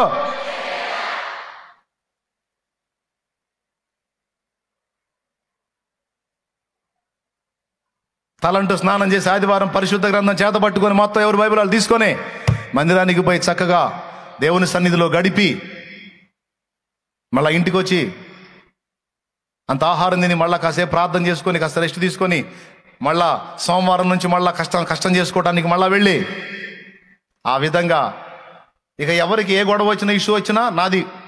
ఇక నేను మళ్ళీ మధ్యలో బ్యాలెన్స్ చేసి, కాదు నువ్వు ఆగు నేను తగ్గించుకొని, మరి 10 మందిని కంట్రోల్ చేయాలంటే ఎవడో ఒకటి తగ్గించుకోవాలి. అందరూ టెంపర్లు అయితే ఇల్లు ఒక దారి అయిద్ది.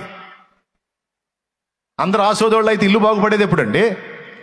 అందరూ ఓర్పు లేని వాళ్ళే, అందరూ గొడ్డలు చించుకునే వాళ్ళు అయితే కాబట్టి నేనే దీక్ష పూనాను. మీకు మాదిరి కోసం చెప్తున్నా. గతంలో ఒకసారి మాట్లాడించాడు దేవుడు ఇదే విషయాన్ని, మళ్ళీ ఒకసారి మీ దృష్టిలోకి తీసుకొస్తున్నాను. నేనే పూనుకున్న సాధించిన దాని కార్యం చెప్తున్నాను. నేను దేవుని మహాకృపను బట్టి అందరినీ కంట్రోల్ చేసి అందరినీ భక్తి మార్గం వైపు తిప్పి వచ్చిన రూపాయంతా ఒక్కొక్క కప్పు కడతా. దేవుని మహాకృపను బట్టి అనతి కాలంలోనే అప్పు అడిగేవాళ్ళు లేకుండా, అది అప్పు నాకు ఇవ్వలేదేంది నువ్వు అని అడిగేవాళ్ళు లేకుండా నా యేసై చేశాడు.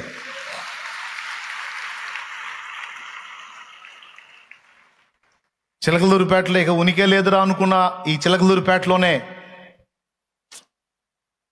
రేకులో ఆకులో మాదంటూ ఒక ఇల్లు కట్టుకొని అందులో మా కుటుంబం బతకడానికి దేవుడు ద్వారాలు తెరిచాడు. దేవుడు అవకాశం ఇచ్చాడు. కలిసి ప్రార్థన చేసుకోవటం, కలిసి చేసేటువంటి కుటీర పరిశ్రమ ఒకటి ఏర్పాటు చేశాడు. అందరం కలిసి అందులో పని చేయటం, అందరం కలిసి ప్రార్థన చేయటం, ప్రతిరోజు ఫ్యామిలీ ప్రేయర్. కుటుంబ ప్రార్థన ఎంత శ్రేష్టమైందంటే మనం చాలా ఉచ్చులోంచి కాపాడపడటానికి, చాలా శ్రమల్లోంచి మనం బయటపడటానికి ఫ్యామిలీ ప్రేయర్ చాలా దోహదపడిద్ది. ఎప్పుడైతే కుటుంబంలో కుటుంబ ప్రార్థన అనేది నిర్లక్ష్యం చేయబడిద్దో ఎక్కడెక్కడి దరిద్రం అంతా కుటుంబాన్ని ఆవరించి కలతల పాలవుతాం. కుటుంబ ప్రార్థన అనే దాన్ని ఏర్పరిచా నేనే. ఆడవాళ్ళని నేనే పిలవాలి, మగవాళ్ళని నేనే పిలవాలి. నాకు రోషం ఉందిగా. కుటుంబం బాగుపడాలంటే ఆ బాధ్యత అందరికి ఉండాలిగా. సహజంగా ఏమని గర్వం చెప్తాడు తెలుసు సైతాను? భార్య భర్త, తల్లి తండ్రి, అన్న తమ్ముడు, ఒక ఫ్యామిలీ ఉందనుకోండి, లేకపోతే తల్లి తండ్రి, ఇద్దరు పిల్లలు, నలుగురు కుటుంబ సభ్యులు అనుకోండి. కుటుంబం బాగుపడాలి, కలిసి ప్రార్థన చేయాలనేటువంటి ఆలోచన అందరికీ ఉండాలి. ఒకడే అందరినీ పద్దాకలా గ్యాదర్ చేయాలంటే చిరాకు పుట్టిద్దా పుట్టదా? అందులో అహం రెచ్చిపోయి నా లోలు పిలిచి 5వ రోజు లేదు కావాలని ఆగుతావు నువ్వు. వాళ్ళు గ్యాదర్ అవుతారా అవరా అని. వాళ్ళు అవ్వరు, నీకు మండిపోయిద్ది. నువ్వు కూడా అవ్వవు. ఇక నువ్వు కూడా కూర్చోవు. ఎవరో ఒకళ్ళు వచ్చి అడుగుతారు, ఏంది ప్రార్థనకు పిలుస్తావుగా, ఏంది ప్రార్థన చేయలేదు ఈరోజు అని. నాకే పట్టింది ఏంది? నాకే పట్టిందా? మిమ్మల్ని అందరినీ రోజు పిలిచి కూర్చోబెట్టి రాండి అని పిలిచేది నాకే పట్టిందా? కొంప బాగుపడాలని మీకు లేదా? ఇల్లు బాగుపడాలని మీకు లేదా? మీకు లేనప్పుడు నాకెందుకు? నేను చేయదలుచుకోలేదు లేపో. అదేంది మాకు చెప్పింది నువ్వు, మాకు నేర్పింది నువ్వు చేస్తున్నావని మేమేదో నువ్వు నీ వెంటబడి వస్తుంటే నువ్వు ఇట్లా అది నేను నవలు కాదు పడే చేతనది చేసుకోండి లేదా పండి. ఇలాంటి అహమే మేలుకుంటుంది ఫ్యామిలీ ప్రేయర్స్ నాశనం చేయడానికి. అవునా కాదా? అవునన్నోళ్ళు చేయొత్తండి. కుటుంబ అదిగో చూసారా, అంటే ట్రై చేశారు, దెబ్బతిన్నారు బిడ్డల అనుభవం. తల్లి పిల్లల్ని పిలిచి ఇది రోజు పిలిచి ఆమెకు చిరాకు పుట్టిద్ది. ఒకరోజు ఆమె పిలవటం మానేసిద్ది. ఏంటి మమ్మీ ప్రేయర్ పిలవలేదంట? నేను పిలుస్తాను మమ్మీ రోజు. మీకు ఉండాలి మమ్మీ బాగుపడాలని రంది. మీకు లేనప్పుడు నేను ఎందుకు పిలుస్తా? ప్రార్థన చేస్తే చేయండి, లేకపోతే సావండి అనిపోయింది. 4 రోజులే.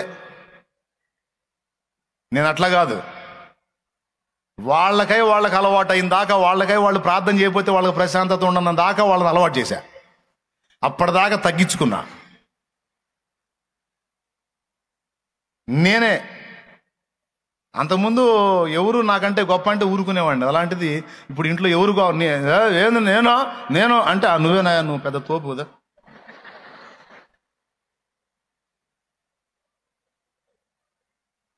ఒక్కోసారి మా అమ్మ లేసేది, మొత్తానికి నేను అంటది. అమ్మ నువ్వు మహా తోపు కదా.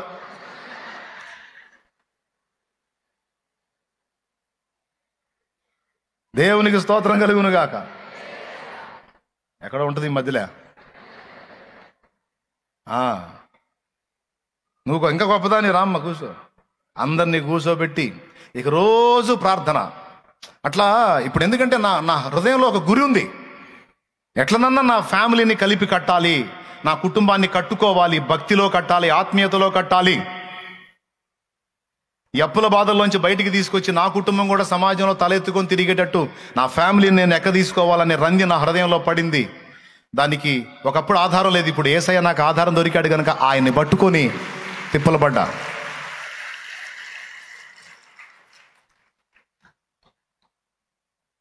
నా దేవుడు ఎంత కార్యం చేశాడంటే ఇక కుటుంబానికి రోజు అలవాటు చేశాడు. ఇక సాయంత్రం కాగానే ఇక పిల్ల బ్యాచ్ మొత్తం, అశోక్ గారు, అజయ్ గారు మొత్తం, ఇక పిల్ల బ్యాచ్ మొత్తం వాళ్ళే కూర్చొని సాపలేసి వాళ్ళే మోకాళ్ళు వేసి ప్రార్థన స్తోత్రాలు పాటలు పాడటం మొదలు పెట్టేటప్పటికి ఇక మిగిలిన వాళ్ళందరూ వచ్చి కూర్చోవటం ఇక అలవాటుగా మారిపోయింది.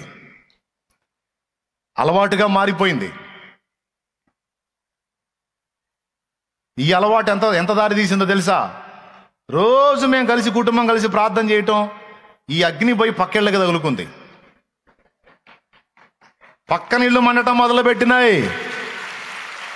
వాళ్ళు వచ్చి కూర్చొని ప్రార్థనలు ఏకీభవించడం మొదలు పెట్టారు.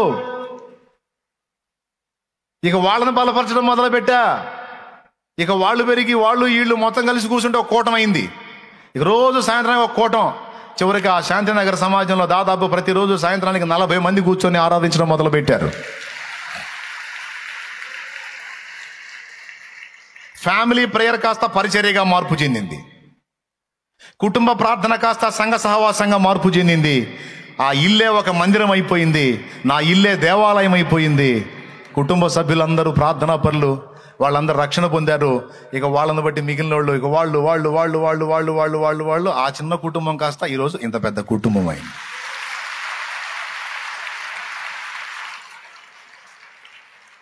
ఫ్యామిలీ గట్టెక్కింది కదా అని ఆ దర్శనం అంతటితో నేను ముగించినట్టయితే దెబ్బతినేవాడిని. ఫ్యామిలీ గట్టెక్కిన తర్వాత మళ్ళీ కొన్ని శోధనలు నా దగ్గరికి వచ్చినాయి. ఇంకైపోయింది, నీ ఫ్యామిలీ ఒక కొలిక్ వచ్చింది, నీకంటూ ఒక ఉపాధి దొరికింది, నీకంటూ ఒక స్థిరమైనటువంటి పరిశ్రమ దొరికింది. ఇక దీన్ని డెవలప్ చేసుకుంటా, ఇంకా ఫ్యామిలీని అభివృద్ధిలోకి తీసుకెళ్ళుకుంటా, ఇక మంచిగా హాయిగా హ్యాపీగా లైఫ్ని నువ్వు కొనసాగించవచ్చు అనే శోధన ఎదురైంది నాకు. వాట్ నెక్స్ట్ అని మళ్ళీ ఆలోచన చేశా. కుటుంబం గట్టెక్కింది, ఇంతవరకేనా? ఇప్పుడు ఈ పరిశ్రమను డెవలప్ చేసుకొని ఈ కంపెనీ పెద్దది చేసుకొని పైసలు సంపాదించాలి. సంపాదించి వాట్ నెక్స్ట్? ప్రార్థనకి వెళ్తాం, పైసలు సంపాదిస్తాం, ఇంకంతవరకేనా? ఇంత మాత్రం దానికేనా? యేసుప్రభు నా కోసం ఇంత రిస్క్ చేసింది, ఇంకా నేను చేయాల్సింది ఏమన్నా ఉందా? చూడండి, మళ్ళీ దర్శనాన్ని విస్తరింపజేసుకున్నా. గురి మారింది. ఇప్పుడేం మారిందో తెలుసా? ఇంతవరకు నా ఇల్లు బాగు చేయడానికి కష్టపడ్డాను, ఇప్పుడు నా సమాజంలో 4 ఇళ్ళు బాగు చేద్దాం.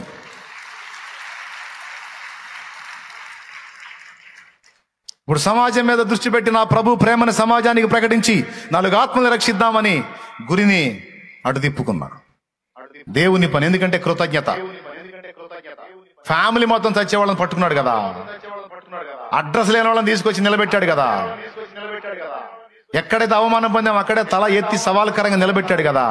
ఇంత చేసిన నా తండ్రి కృతజ్ఞత చూపకపోతే ఇంకేమన్నా ఉందా? ఈ సమాజాన్ని కొంతమందినైనా నేను ప్రభావితం చేయగలనేమో ప్రయత్నం చేద్దామని దేవుని పనిని మొదలుపెట్టి ఒక 50 మందిని రక్షిస్తే చాలు ఈ జన్మకు అనుకున్నా. ఆ 50 మంది కనీసం ముచ్చటగా 3 నెలలు కూడా బట్టలు అయిపోయింది. 3 నెలల్లో 50 మంది కంటే ఎక్కువ అయిపోయారు. ఇదేంది 50 మంది అయ్యారు, 100 మందిని రక్షిద్దామని మళ్ళీ దర్శనాన్ని పెంచుకున్నా. 50 మంది అయ్యారులే, ఇక జాలే అంటే అంతే సంగతులు. దర్శనాన్ని రీచ్ అయ్యే కొద్దీ అది పెరుగుతూ ఉండాలి, లేకపోతే శోధించబడతావు. దర్శనాన్ని రీచ్ అయ్యావనుకో, ఒకటి అనుకున్నావు, ఒక గోల్, దాన్ని రీచ్ అయ్యావనుకో, ఆ గ్యాప్లో మళ్ళీ ఎంటర్ అవుతాయి దురాత్మలు. ఎంటర్ అయ్యి మళ్ళీ నిన్ను వేరే వాటి వైపు ఆకర్షించడానికి ట్రై చేస్తాయి. ఇవ్వకూడదు గ్యాప్. ఒకటి అనుకున్న దాన్ని రీచ్ అయిన తర్వాత మళ్ళీ ఇంకో దానికి లింక్ చేసి మళ్ళీ దర్శనాన్ని పెంచుకుంటా పోవాలి. నేను చెప్పింది ఎంతమందికి అర్థమవుతుందో నాకైతే అర్థం కాలేదు, కానీ నాకైతే దాదాపు అందరికి అర్థమైద్దని అనుకుంటున్నాను. అర్థమవుతుంది నిజంగా. నువ్వు అనుకున్నది ఒకటి సాధించిన తర్వాత ఇక అంతవరకు ఆగిపోతావు. నేను అంటున్నాను, అంతవరకు ఆగొద్దు. ఎందుకంటే దేవుని పని అంతము లేనిది. నీ జీవిత కాలం అంతా చేసినా కూడా తరగనిది దేవుని పని.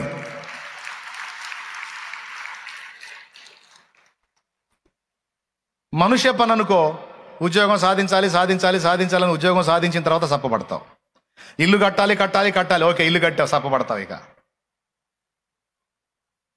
దేవునికి స్తోత్రం. అట్లాగే ఏదైనా ఒకటి అనుకున్నప్పుడు దాన్ని రీచ్ అయిన తర్వాత మళ్ళా ఆ దర్శనాన్ని విస్తరింపజేసుకోవటం అనేది మనం మర్చిపోకూడదు. ఇది చాలా కీలకమైన విషయం. 4 సంఘాలు కట్టాలి కట్టాలి కట్టాలి కట్టాలి అనుకున్నాడు పాస్టర్ గారు. 4 సంఘాలు కట్టిన తర్వాత సైతాన్ వచ్చి కూర్చుంటాడు. వాడు నీ పక్కన వచ్చి కూర్చొని అమ్మయ్య అంటాడు. వాడు ఎందుకురా నువ్వు అమ్మయ్య అన్నావు అనుకో, నీకోసమే 4 కట్టాలనుకున్నావుగా, ఎన్ని కష్టాలు పడ్డావో, ఎట్టకేళ్ళకు 4 కట్టావు, ఇంక చాలు ఇంక చాలు. అటు చూడు, ఇటు చూడు, అటు చూడు, ఇటు చూడు.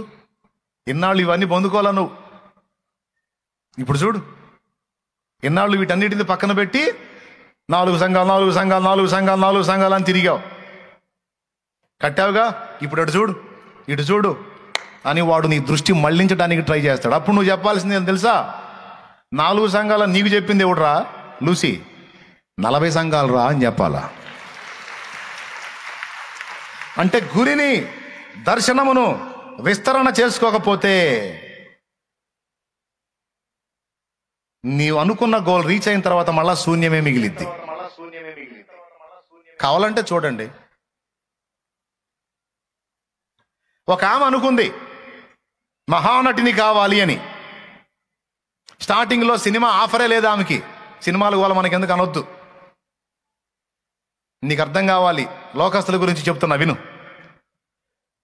అప్పటికి టాప్ హీరోయిన్స్ చాలా మంది ఉన్నారు. ఈమెకి కనీసం అవకాశం కూడా ఇలా, ఎందుకంటే నటన చేతగాల. ఒక మూవీలోకి తీసుకొని కూడా నటన చేతగాలేదని పక్కన పెట్టారు. రోషం వచ్చింది, పట్టుబట్టింది. కనీసం వాళ్ళకంటే మించకపోయినా వాళ్ళ స్థాయిలో నిలబడాలి, నేను ఈ ఫీల్డ్లో నిలదొక్కాలని పట్టుబట్టింది. ఇక అదే గురి, అదే గమ్యం, అదే ఆహారం, అదే నిద్ర, అదే అదే అదే అదే అదే. మరొక ఆఫర్ వచ్చింది, మంచిగా నటించింది, చక్కగా ఇక డెవలప్ అవుతా చివరికి ఏ స్థాయికి వెళ్ళిందో తెలుసా? తనకు ముందున్నటువంటి హీరోయిన్స్ను కూడా మించి టాప్ 1లో నిలిచింది. ఆగు కొట్టవాకండి, మీకు మైండ్ పోయింది. దేనికి కొట్టాలో దేనికి కొట్టకూడదో తెలియదు. టాప్ 1 అనగానే టపటపట కొట్టబోతారు. అందుకని ముందే చెప్తున్నాను నేను, ఆగండి, కొంచెం ఆలోచించి కొట్టండి, పిచ్చి పిచ్చికి చేయకండి. స్తోత్రం అయితే చెప్పండి ప్రభువుకి. గోల్ రీచ్ అయింది. ఏంటి గోల్? రకరకాల పేర్లు ఉంటాయి నటీమణులకి. ఈమె గోల్ ఏంటో తెలుసా? మహానటి అంటే ఏంటో తెలుసా? ఇక నన్ను మించిన నటి ఉండకూడదని, నన్ను మించిన నటి ఉండకూడదని గోల్ పెట్టుకుంది. గోల్ రీచ్ అయింది.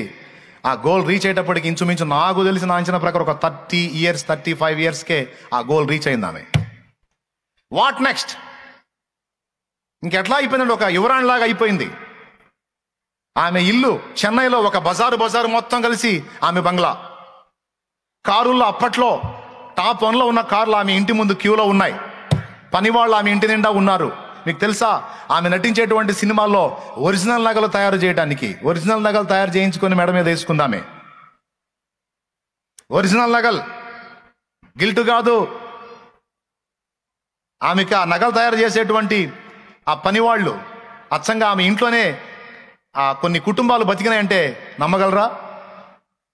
ఆమె బట్టలు కుట్టేవాళ్ళు, ఆమె ఆభరణాలు తయారు చేసేవాళ్ళు, ఫ్యామిలీలు అచ్చంగా ఆమె ఉన్నటువంటి ఆ బంగ్లాలోనే కొన్ని ఇల్లు వాళ్ళ కేటాయించి అచ్చంగా వాళ్ళు ఆమె కోసం అందులోనే బతికారు. కొన్ని కుటుంబాలు కొన్ని సంవత్సరాలు అక్కడే పోషించబడ్డాయి. సామాన్యమైన విషయమా? మహారాణికి ఉంటుందా? మహారాణికి ఉంటుందేమో ఆ భోగం. తర్వాత ఈమెకి వచ్చింది. అంటే అనుకుంది మహానటి కావాలని అయ్యింది, సంపాదించింది, ఒక వెలుగు వెలగాలనుకుంది, వెలిగింది. What next?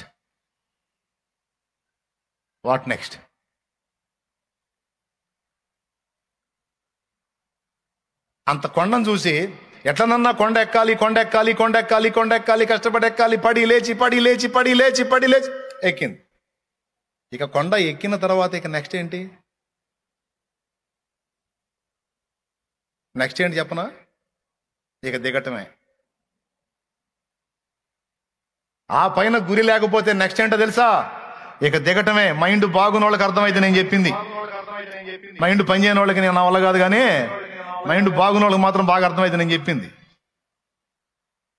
నిజంగా అదే జరిగింది తన లైఫ్లో. అనుకున్న అంతస్తుకు చేరిన తర్వాత నెక్స్ట్ ఇంకేంటో తెలుసా? ఇక దిగటం మొదలుపెట్టి చివరికి ఏ పరిస్థితి వచ్చిందంటే, మహానటి అని ఆమె కోసం సన్మానం చేసి ఆమెను సన్మానించేటువంటి ఏర్పాట్లో ఒక మీటింగ్ పెడితే ఈ మైక్ ముందు నిలబడి ఇలా చేతులు చాచి అడిగే పరిస్థితి వచ్చింది. మహానటి మహానటి మహానటి అని నన్ను గనపరుస్తున్నారు, మరి మహానటికి వేషాలు వెయ్యి అని. అంటే కనీసం మూవీలో ఒక వేషం ఇచ్చే గతి కూడా లేకుండా అయిపోయింది ఆమెకి. ఎందుకో తెలుసా? ఒక వ్యసనానికి అలవాటు పడింది, త్రాగుడు. ఎదురు లేదు, టాప్ 1 శిఖరాగ్రానికి చేరింది. ఇక దిగటం మొదలుపెట్టింది. ఎవరినో ఒకరిని ఆధారం చేసుకుంది, వాటి దెబ్బ కొట్టాడు. ఇక డ్రింక్కి అలవాటు అయింది. ఇక తాగుడు తాగుడు తాగుడు తాగుడు తాగుడు తాగుడు తాగుడు తాగుడు. ఎంత మహానటి అయినా, ఎంత గుర్తింపు ఉన్నామైనా, మరి వాళ్ళని ఇబ్బంది పెడితే వాళ్ళు ఎట్ట తీసుకుంటారు? వాళ్ళు వదిలేశారు. తర్వాత వాళ్ళ లైన్లోకి వచ్చారు. తాగి నిద్రపోవటం ఏం ఆకారం మారిపోయింది. చివరికి హీరోయిన్ కాస్త అమ్మ పాత్రలకి సరిపోయేటట్టు తయారైంది. ఒక వ్యక్తి జీవితాన్ని మీ ముందు చూపిస్తా ఉన్నాను. చివరికి ఏమైందంటే, హాస్పిటల్లో బిల్లు కట్టే పరిస్థితి లేక దారుణమైన పరిస్థితుల్లో ఆమె కన్ను మూసింది. గతంలో మీకు ఒకసారి ఆమె ఫోటోలు కూడా చూపించా. అదిగో అది ఆమె ఫోటో, తుది దశలో. ఆమె ఎవరో కూడా మీకు తెలుసు. ఎందుకు అలాంటి పరిస్థితి?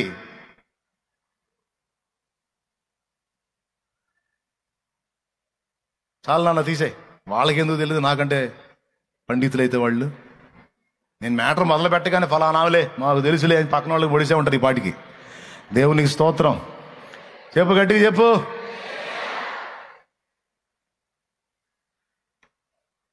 అంటే ఒక అంతస్తుకు చేరిన దాకా ఎన్ని వచ్చినాయి ఆమెకి? కొండ ఎక్కిన దాకా ఎన్ని వచ్చినాయా? పర్సన్ వచ్చాడా? త్రాగుడు వచ్చిందా? చాలా మంది హీరోలు అందగాళ్ళు వచ్చారు, కానీ ఎవ్వడికి వెళ్ళి చూడలా. కొండ ఎక్కిన తర్వాత ఒక జఫాగాడికి వెళ్ళి చూసింది. మాట చెబుతున్నా, ఏమనుకోవద్దు. కొండ ఎక్కే ఆ రందిలో ఉన్నప్పుడు త్రాగుడు రాలా, ఇంకొకటి రాలా. కొండ ఎక్కి విజయం పొందిన తర్వాత అక్కడొచ్చింది చీకటి. ఇక అది పట్టుకొని పడదోస్తే ఇక తిరిగి కోలుకోలేని స్థితికి వెళ్ళిపోయి తర్వాతి తరాల మొత్తానికి ఒక సూచనగా మారిపోయింది ఆమె బ్రతుకు. ఎంతమందికి అర్థమైంది? అట్లా ఏదైనా ఒక గోల్ మనం పెట్టుకున్నప్పుడు అది రీచ్ అయ్యాము అని తృప్తి చెందితే అప్పుడు స్టార్ట్ అయింది శోధన. నీకు కలిగిన అల్ప విజయాలను బట్టి తృప్తి చెందితే అప్పుడు ఎదురైతే నీకు శోధన. అందుకే నేను చెప్తున్నాను, తృప్తి చెందకూడదు. నువ్వు రీచ్ అయ్యే కొద్దీ గోల్ పెరగాలి. జీవితం అంతా పరుగు పందెంలో పరిగెత్తుతానే ఉండాలి. పాపం ఆమె అన్యురాలు, దేవుణ్ణి ఎరగదు. కానీ నువ్వు దేవుణ్ణి ఎరిగిన వ్యక్తివి. నీకు ఒక అద్భుతమైన విషయం చెప్తా. దేవుడు ఏర్పరిచే కొండ ఎట్లుంటుందో చెప్తా.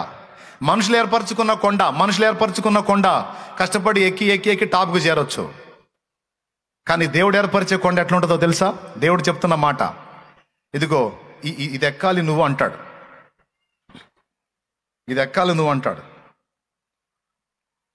ఓకే తండ్రి. కష్టపడి కిందపడి లేచి మరి అట్టబడి చిన్నగా అడదాగా చేరిందనుకో, ఇంకేముంది, దగ్గరికి వచ్చాం అందుకుంటున్నావు అనేసరికి మళ్ళీ కొండ పెరిగిద్ది. ఏంది ఎక్కలేదు, అది ఎక్కుతున్నా ప్రభా, అక్కడ దాకా వచ్చి ఇంకా అందుకున్నా అనేసరికి పెరుగుతూ ఉంటుంది. పెంచుతాడు. ఎందుకో తెలుసా? నువ్వు శిఖరాగ్రానికి చేరి కూర్చున్నావు అనుకో, తర్వాత దిగటమే ఉంటుందని దేవుడికి తెలుసు. శిఖరాగ్రానికి చేరి కూర్చున్నావు అనుకో, ఇక నెక్స్ట్ ఏంటి? దిగటమే అవుతుందని తెలుసు ఆయనకి. అందుకని తన భక్తులకు ఏం చేస్తాడో తెలుసా? నువ్వు ఎక్కే కొద్దీ కొండ పెరుగుతూ ఉంటుంది. నీ విజన్ని, నీ దర్శనాన్ని, నీ భారాన్ని పెంచుతూ ఉంటాడు. పెంచుకోమని చెబుతాడు. ఏంది 50 మందేనా? 50 మందే? లేదు, నీకు ఎక్కువ కృప ఇస్తాను. 100 మందిని పట్టగలవు పదా. 100 మంది అయింది ప్రభా. 100 మంది అన్నా, నీకు ఎక్కువ కృపనిస్తా, 1000 మందిని పడదు కాని పదా. 1000 మంది అయ్యారు ప్రభా. 1000 మందేనా, నీకు ఎక్కువ కృపనిస్తా, 10,000 మందిని పడదు కాని పదా.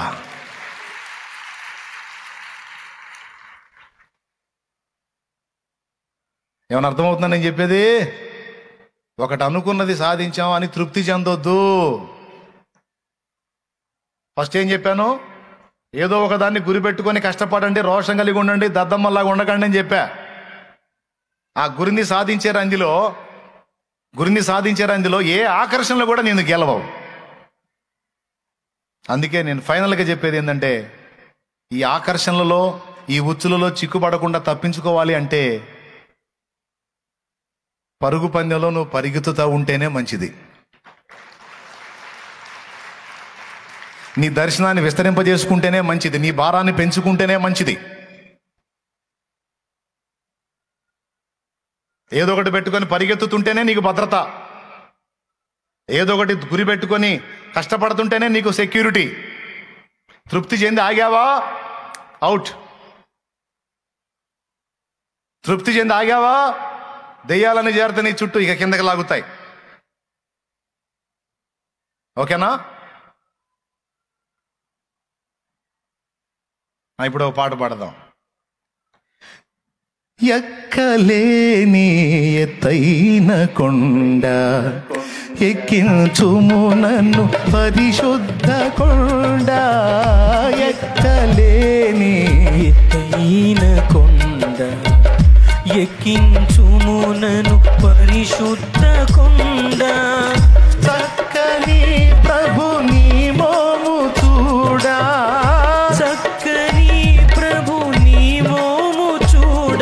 నీ కొరకేనే వెదకేను దేవా, నాకొకసారి కనిపించరావా. నీ కొరకేనే వెదకేను దేవా, నాకొకసారి కనిపించరావా. ప్రభు మొర వినవా, ప్రభు మొర వినవా, నీ కొరకేనే వెదకేను దేవా, నాకొకసారి కనిపించరావా. నీ కొరకేనే వెదకేను దేవా, నాకొకసారి కనిపించరావా. ప్రభు మొర వినవా.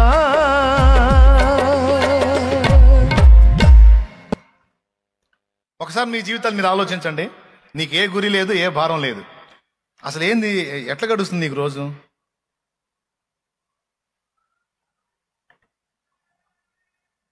నీకు ఏ గురి లేదు, ఏ భారం లేదు, ఏ బాధ్యత లేదండి. ఉదాహరణకి దేని గురించి కూడా ఆరాటం లేదు నీకు.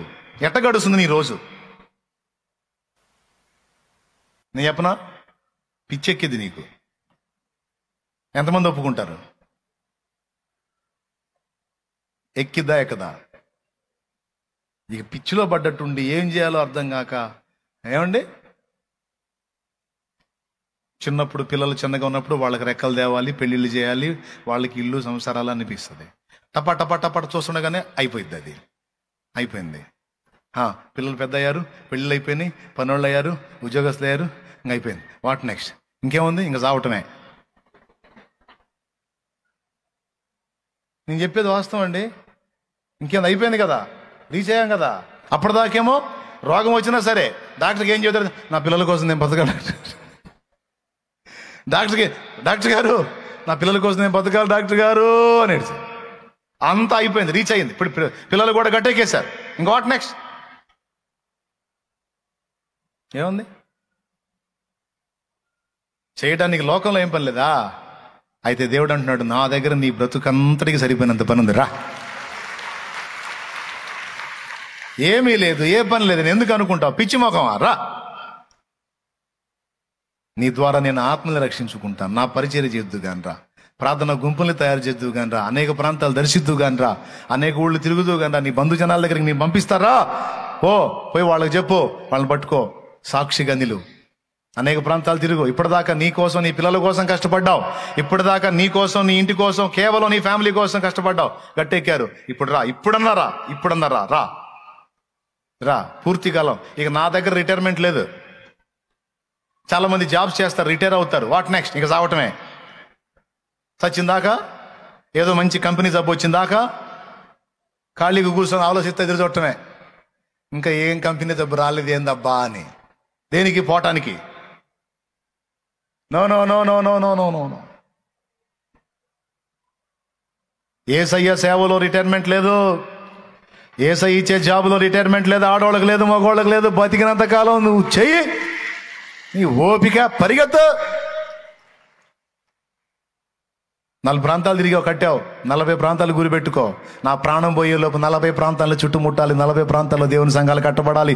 40 ప్రాంతాలని నా ప్రభు చేతికి అప్పచెప్పి ఎక్కాలి. నా తండ్రి నాకు రథం పంపిస్తాడు.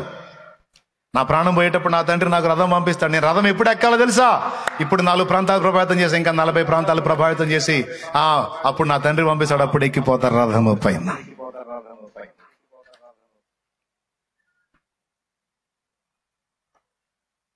హల్లెలూయా. ఎప్పుడు ఎక్కాలి రథం? నా దేవుని కొరకు కొంతైనా సాధించిన తర్వాత ఎక్కాలి రథం.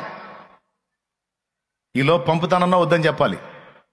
ఇప్పుడే వదిలాగో, పని చేయాలా, నీ పని చేయకపోతే ఎట్లా అని తీర్మానం చేయటమే కాదు, లైన్లోకి రావాలి. యవనస్తులారా, కుటుంబీకుల ఆశలు తీర్చడానికి నడుం కట్టి ఒక గోల్ రీచ్ అయిన తర్వాత అంతటితో తృప్తి చెందొద్దు.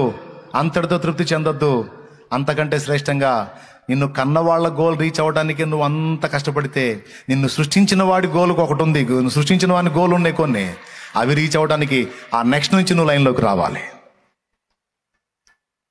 2 నెరవేర్చాలి బిడ్డ, 2 నెరవేర్చాలి. ఓకేనా?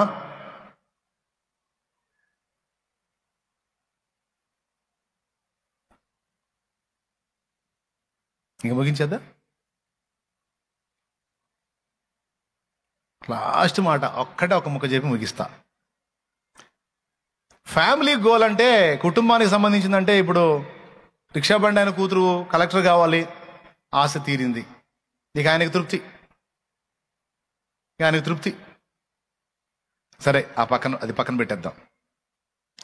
నీ తల్లిదండ్రులు ఏం కోరుకుంటారు నీ గురించి? నీకేం గోల్ చెప్తారు? అమ్మా, నువ్వు మంచి జాబ్ సంపాదించాలి, లేకపోతే అయ్యా నువ్వు మంచి జాబ్ సంపాదించాలి, నువ్వు మంచిగా వివాహం చేసుకోవాలి, నువ్వు మంచిగా కుటుంబ జీవనాన్ని కలిగి ఉండాలి, నువ్వు అలా ఉండాలి, ఇలా ఉండాలి. నీ ఫ్యామిలీ ఏదో నీకు చెప్తారు. లేదా నువ్వు దేవుని సేవ కోసం నిలబడ్డ వ్యక్తివైతే, అమ్మా నువ్వు దేవుని సేవ చేయాలి, అయ్యా నువ్వు దేవుని సేవ చేయాలి, నువ్వు ఇన్ని ఆత్మలు రక్షించాలి, నువ్వు అనేక జీవితాలని కట్టాలి, నా వల్ల కాలేదు, నా కడుపును పుట్టిన నువ్వన్నా దేవుని పని చేయాలని ఏదో నీకు చెప్పే పని నీకు చెప్తారు వాళ్ళు. నీకు ఇచ్చే గురి నీకు ఇస్తారు నీ ఫ్యామిలీ. ముందు భౌతికంగా చెప్తున్నా, యవనస్తుడా నువ్వు చెప్పు, మీ నాన్న ఏం కోరాడు? యవనస్తురాలా నువ్వు చెప్పు, మీ నాన్న మీ అమ్మ ఏం కోరారు నీ గురించి? చదువుతున్న నిన్ను ఏం కమ్మని ఆశించారు? ఎవరన్నా చెబుతారా? యవనస్తురాళ్ళు ఏం సిగ్గుపడద్దు. మా నాన్న నేను ఇంత చదివి ఇలా కావాలని చాలాసార్లు నాతో చెప్పాడన్నా అని ఎవరన్నా చెప్తారా? నా తల్లి ఇలా ఆశించింది, నేను ఫలానా ఉద్యోగం సాధించాలని, నా తండ్రి ఇలా ఆశించాడని ఏ యవనస్తుడైనా చెబుతాడా? థ్యాంక్ యూ నాన్న. ఏ చెప్పు.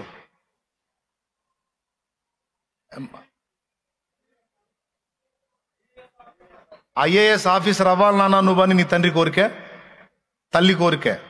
Thank you. చప్పట్లు కొట్టి దేవుని మహింపరుద్దాం. Thank you. కూర్చోనానా.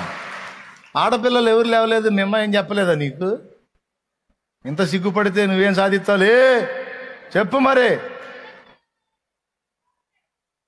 డాక్టర్, దేవునికి మహిమ కలుగును గాక. తన తల్లి ఆశ డాక్టర్ అవ్వాలని. డాక్టరా దేవునికి మహిమ. చెప్పురా తల్లి. IAS officer, right. Software engineer,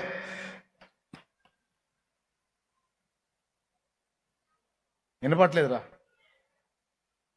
CA, chartered account కదా, రైట్. దేవునికి స్తోత్రం. చప్పట్లు కొడదామా? కూర్చోండి రా తల్లి. ఇంకో పాప కూడా లేచింది, అడగలేకపోయినాను. డాక్టర్ గుడ్, కూర్చో. Very good. నువ్వురా, వినపట్ల. నువ్వు సేవకా? రైట్, దేవునికి మహిమ. నువ్వు సాఫ్ట్వేరా? వెరీ గుడ్, కూర్చో. దేవునికి స్తోత్రం. రైట్, మీరు కూడా అలాంటి ఆశ కలిగి ఉన్నారు. నువ్వేమో కోరుకున్నావు? సేవ. రైట్, దూరంగా లేచారు. సేవ, దేవునికి మహిమ. సేవ. కొట్టు కొట్టు. కూర్చోండి నాన్న, చెప్తా. కూర్చోండి తల్లి. దూరంగా కూడా లేచారు. మీ ఆశలు కూడా నా తండ్రి తీర్చును గాక. ఆమెన్. సరే, ఒక మాట చెప్పని. చెప్పు నాన్న. 4 కుటుంబాలను బ్రతికించేవాడివి కావాలని. రైట్, కూర్చో. దేవునికి మహిమ కలుగును గాక. సరే, ఇప్పుడు యవనస్తులు లేచారు. యవనస్తుల హృదయాల్లో ఆశలు ఉన్నాయి. థ్యాంక్ యూ నాన్న. కూర్చోండి, చెప్తా. మీకు కూడా ఏవో గోల్స్ ఉంటాయి కదా, దేవుని సేవ. కూర్చోండి. ఇప్పుడు యవనస్తులందరి హృదయాల్లో తల్లిదండ్రి చెప్పినటువంటి మాటలు, కొన్ని గోల్స్ ఉన్నాయి. అవి పెట్టుకొని వాళ్ళు బ్రతుకుతున్నారు. వాటిని సాధించాలని కష్టపడతా ఉన్నారు. అయితే వాటిని సాధించే దృష్టి, నిజంగా వాళ్ళకి ఆ రోషం, ఆ పట్టుదల ఉంటే, ఈరోజు యవనస్తులు బలవుతున్న వాటికి వీళ్ళు బలి కారు. ఈరోజు యవనస్తులు ఆకర్షింపబడుతున్న వాటికి వీళ్ళు ఆకర్షింపబడరు. ఎందుకంటే వాళ్ళు కలిగి ఉన్న లక్ష్యము నిజమైతే, ఆ పట్టుదల గట్టిదైతే, ఎన్ని చుట్టుముట్టినా, యవనేచ్ఛలు రెచ్చగొట్టినా వాటికి క్యాచ్ ఎవరు? వాళ్ళు అనుకున్న, తల్లిదండ్రి కోరిన కోరిక నెరవేర్చడానికి దాన్ని మాత్రమే వాళ్ళ కళ్ళ ముందు పెట్టుకొని సాగిపోతూ ఉంటారు. ఇప్పుడు వాళ్ళైతే ఆశగా లేచారు, ఇలా కావాలి, ఇలా కావాలని. మరి చివరి వరకు గమనించాలి వాళ్ళు ఏమవుతారో అనేది. చాలామంది ఇలాగా అని ఆశించి అవుదాం అనుకొని, చివరికి ఒకటి అవుదాం అనుకుని ఇంకొకటి అయినటువంటి పరిస్థితులు కూడా మనం చూస్తున్నాం.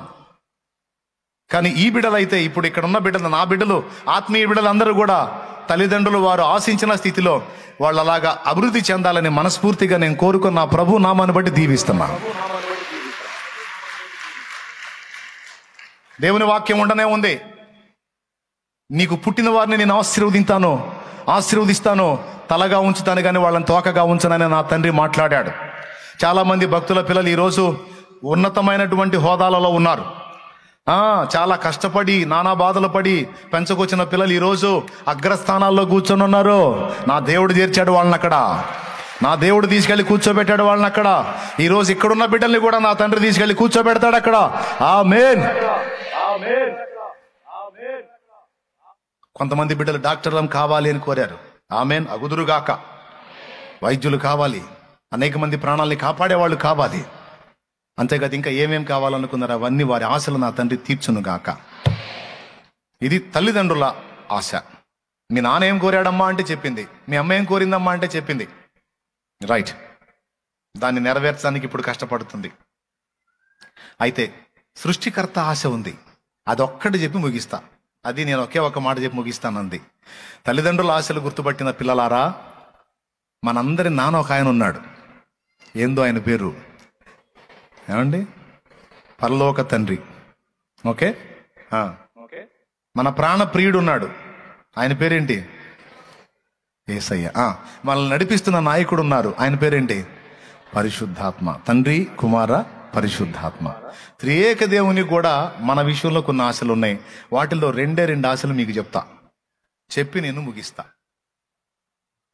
నిజంగా ముగించకపోతే అప్పుడు అడగండి. అందులో మొట్టమొదటిది ఏమిటంటే, మన విషయంలో దేవునికి ఉన్న ఆశ, మనం అన్ని విషయములలో యేసు వలె ఉండునట్లు ఎదగవలసి ఉన్నది. ఇది మన ముందున్న మొదటి గురి స్పిరిచువల్గా. నంబర్ 1, క్రీస్తు యేసు సంపూర్ణుడు. ఆయన సంపూర్ణతకు సమానమైన సంపూర్ణత గలవారమగు వరకు మనం ఎదగాలట. ఎఫెసీ పత్రిక 4వ అధ్యాయం 11వ వచనం చూడు. మనమందరము విశ్వాస విషయములోను దేవుని కుమారుని గూర్చిన జ్ఞానము విషయములోను ఏకత్వం పొంది సంపూర్ణ పురుషులమగు వరకు, అనగా క్రీస్తునకు కలిగిన సంపూర్ణతకు సమానమైన సంపూర్ణత కలవారమగు వరకు ఆయన ఇలాగు నియమించెను. అదండి మన ముందు లక్ష్యం. మన వ్యక్తిత్వం యేసు వ్యక్తిత్వం వలె రూపాంతరము చెందాలి. మనం అన్ని విషయములలో యేసు వలె ఉండుటకు ఎదుగాలి. ఆ మాట లేఖనంలో ఉంది. మనమందరము అది కాదు నాన్న, మనం అన్ని విషయములలో యేసు వలె ఉండునట్లు ఎదుగుదము అనే మాట ఉంటుంది. చదువు 15వ వచనం. చదువు. ప్రేమ కలిగి సత్యము చెప్పుచు క్రీస్తు వలె ఉండుటకు మనం అన్ని విషయములలో ఎదుగుదము. అదమ్మా, దాన్ని కొట్టమ్మా అండర్లైన్. అదమ్మా మన గురి. ఎదగాలి, మనమంతా ఎదగాలి, యేసు రూపము దాల్చనెదగాలి. ఎదగాలి, మనమంతా ఎదగాలి, యేసు రూపము దాల్చనెదగాలి. ఎంతవరకంట? యేసయ్య రూపము దాల్చునందరు. మీకు తెలియదు, చాలా పాటల్లో భక్తులు ఇదే చెప్పారు, మీరు పాడతారు, కానీ ఒరే నేను ఆ మెట్టుకి ఎదగాలి కదా అన్న పాయింటే మర్చిపోయేటట్టు చేస్తాడు సైతాన్. చాలాసార్లు పాడారు మీ పాటలో. ఇప్పుడు నేను ఎత్తుకోగానే వెంటనే కనెక్ట్ అవుతారు చూడు. యేసులాగే ఉండాలని, యేసుతోనే నడవాలని, యేసులాగే ఉండాలని, యేసుతోనే నడవాలని, నిలవాలని, గెలవాలని, నిలవాలని, యేసునందే ఆనందించాలని, యేసునందే ఆనందించాలని, ఇదే నా కోరిక, నవజీవన రాగమాలిక, ఇదే నా కోరిక, నవజీవన రాగమాలిక, నవజీవన రాగమాలిక.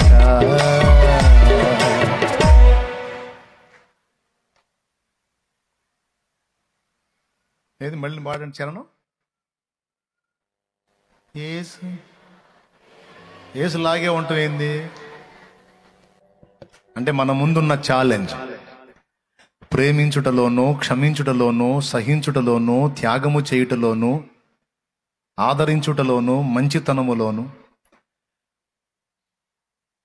భక్తి విశ్వాసాల విషయంలోను, అన్ని విషయములలో, సత్యం విషయమైన రోషములోను యేసు వలె ఉండునట్లు మనం ఎదగాలి. ఇది మన ముందున్న నంబర్ 1 గోల్, లక్ష్యం. ఇది మనం రీచ్ అవ్వాలి. ఇది మనం కళ్ళ ముందు పెట్టుకుంటే ప్రతి విషయం మనం అబ్జర్వ్ చేసుకుంటూ ఉంటాం. ఇక్కడ నేను యేసులాగా ప్రవర్తిస్తున్నానా, లూసిలాగా ప్రవర్తిస్తున్నానా? లూసి అంటే సైతాన్. నేను యేసులాగా ప్రవర్తిస్తున్నానా, లూసిఫర్ లాగా ప్రవర్తిస్తున్నానా?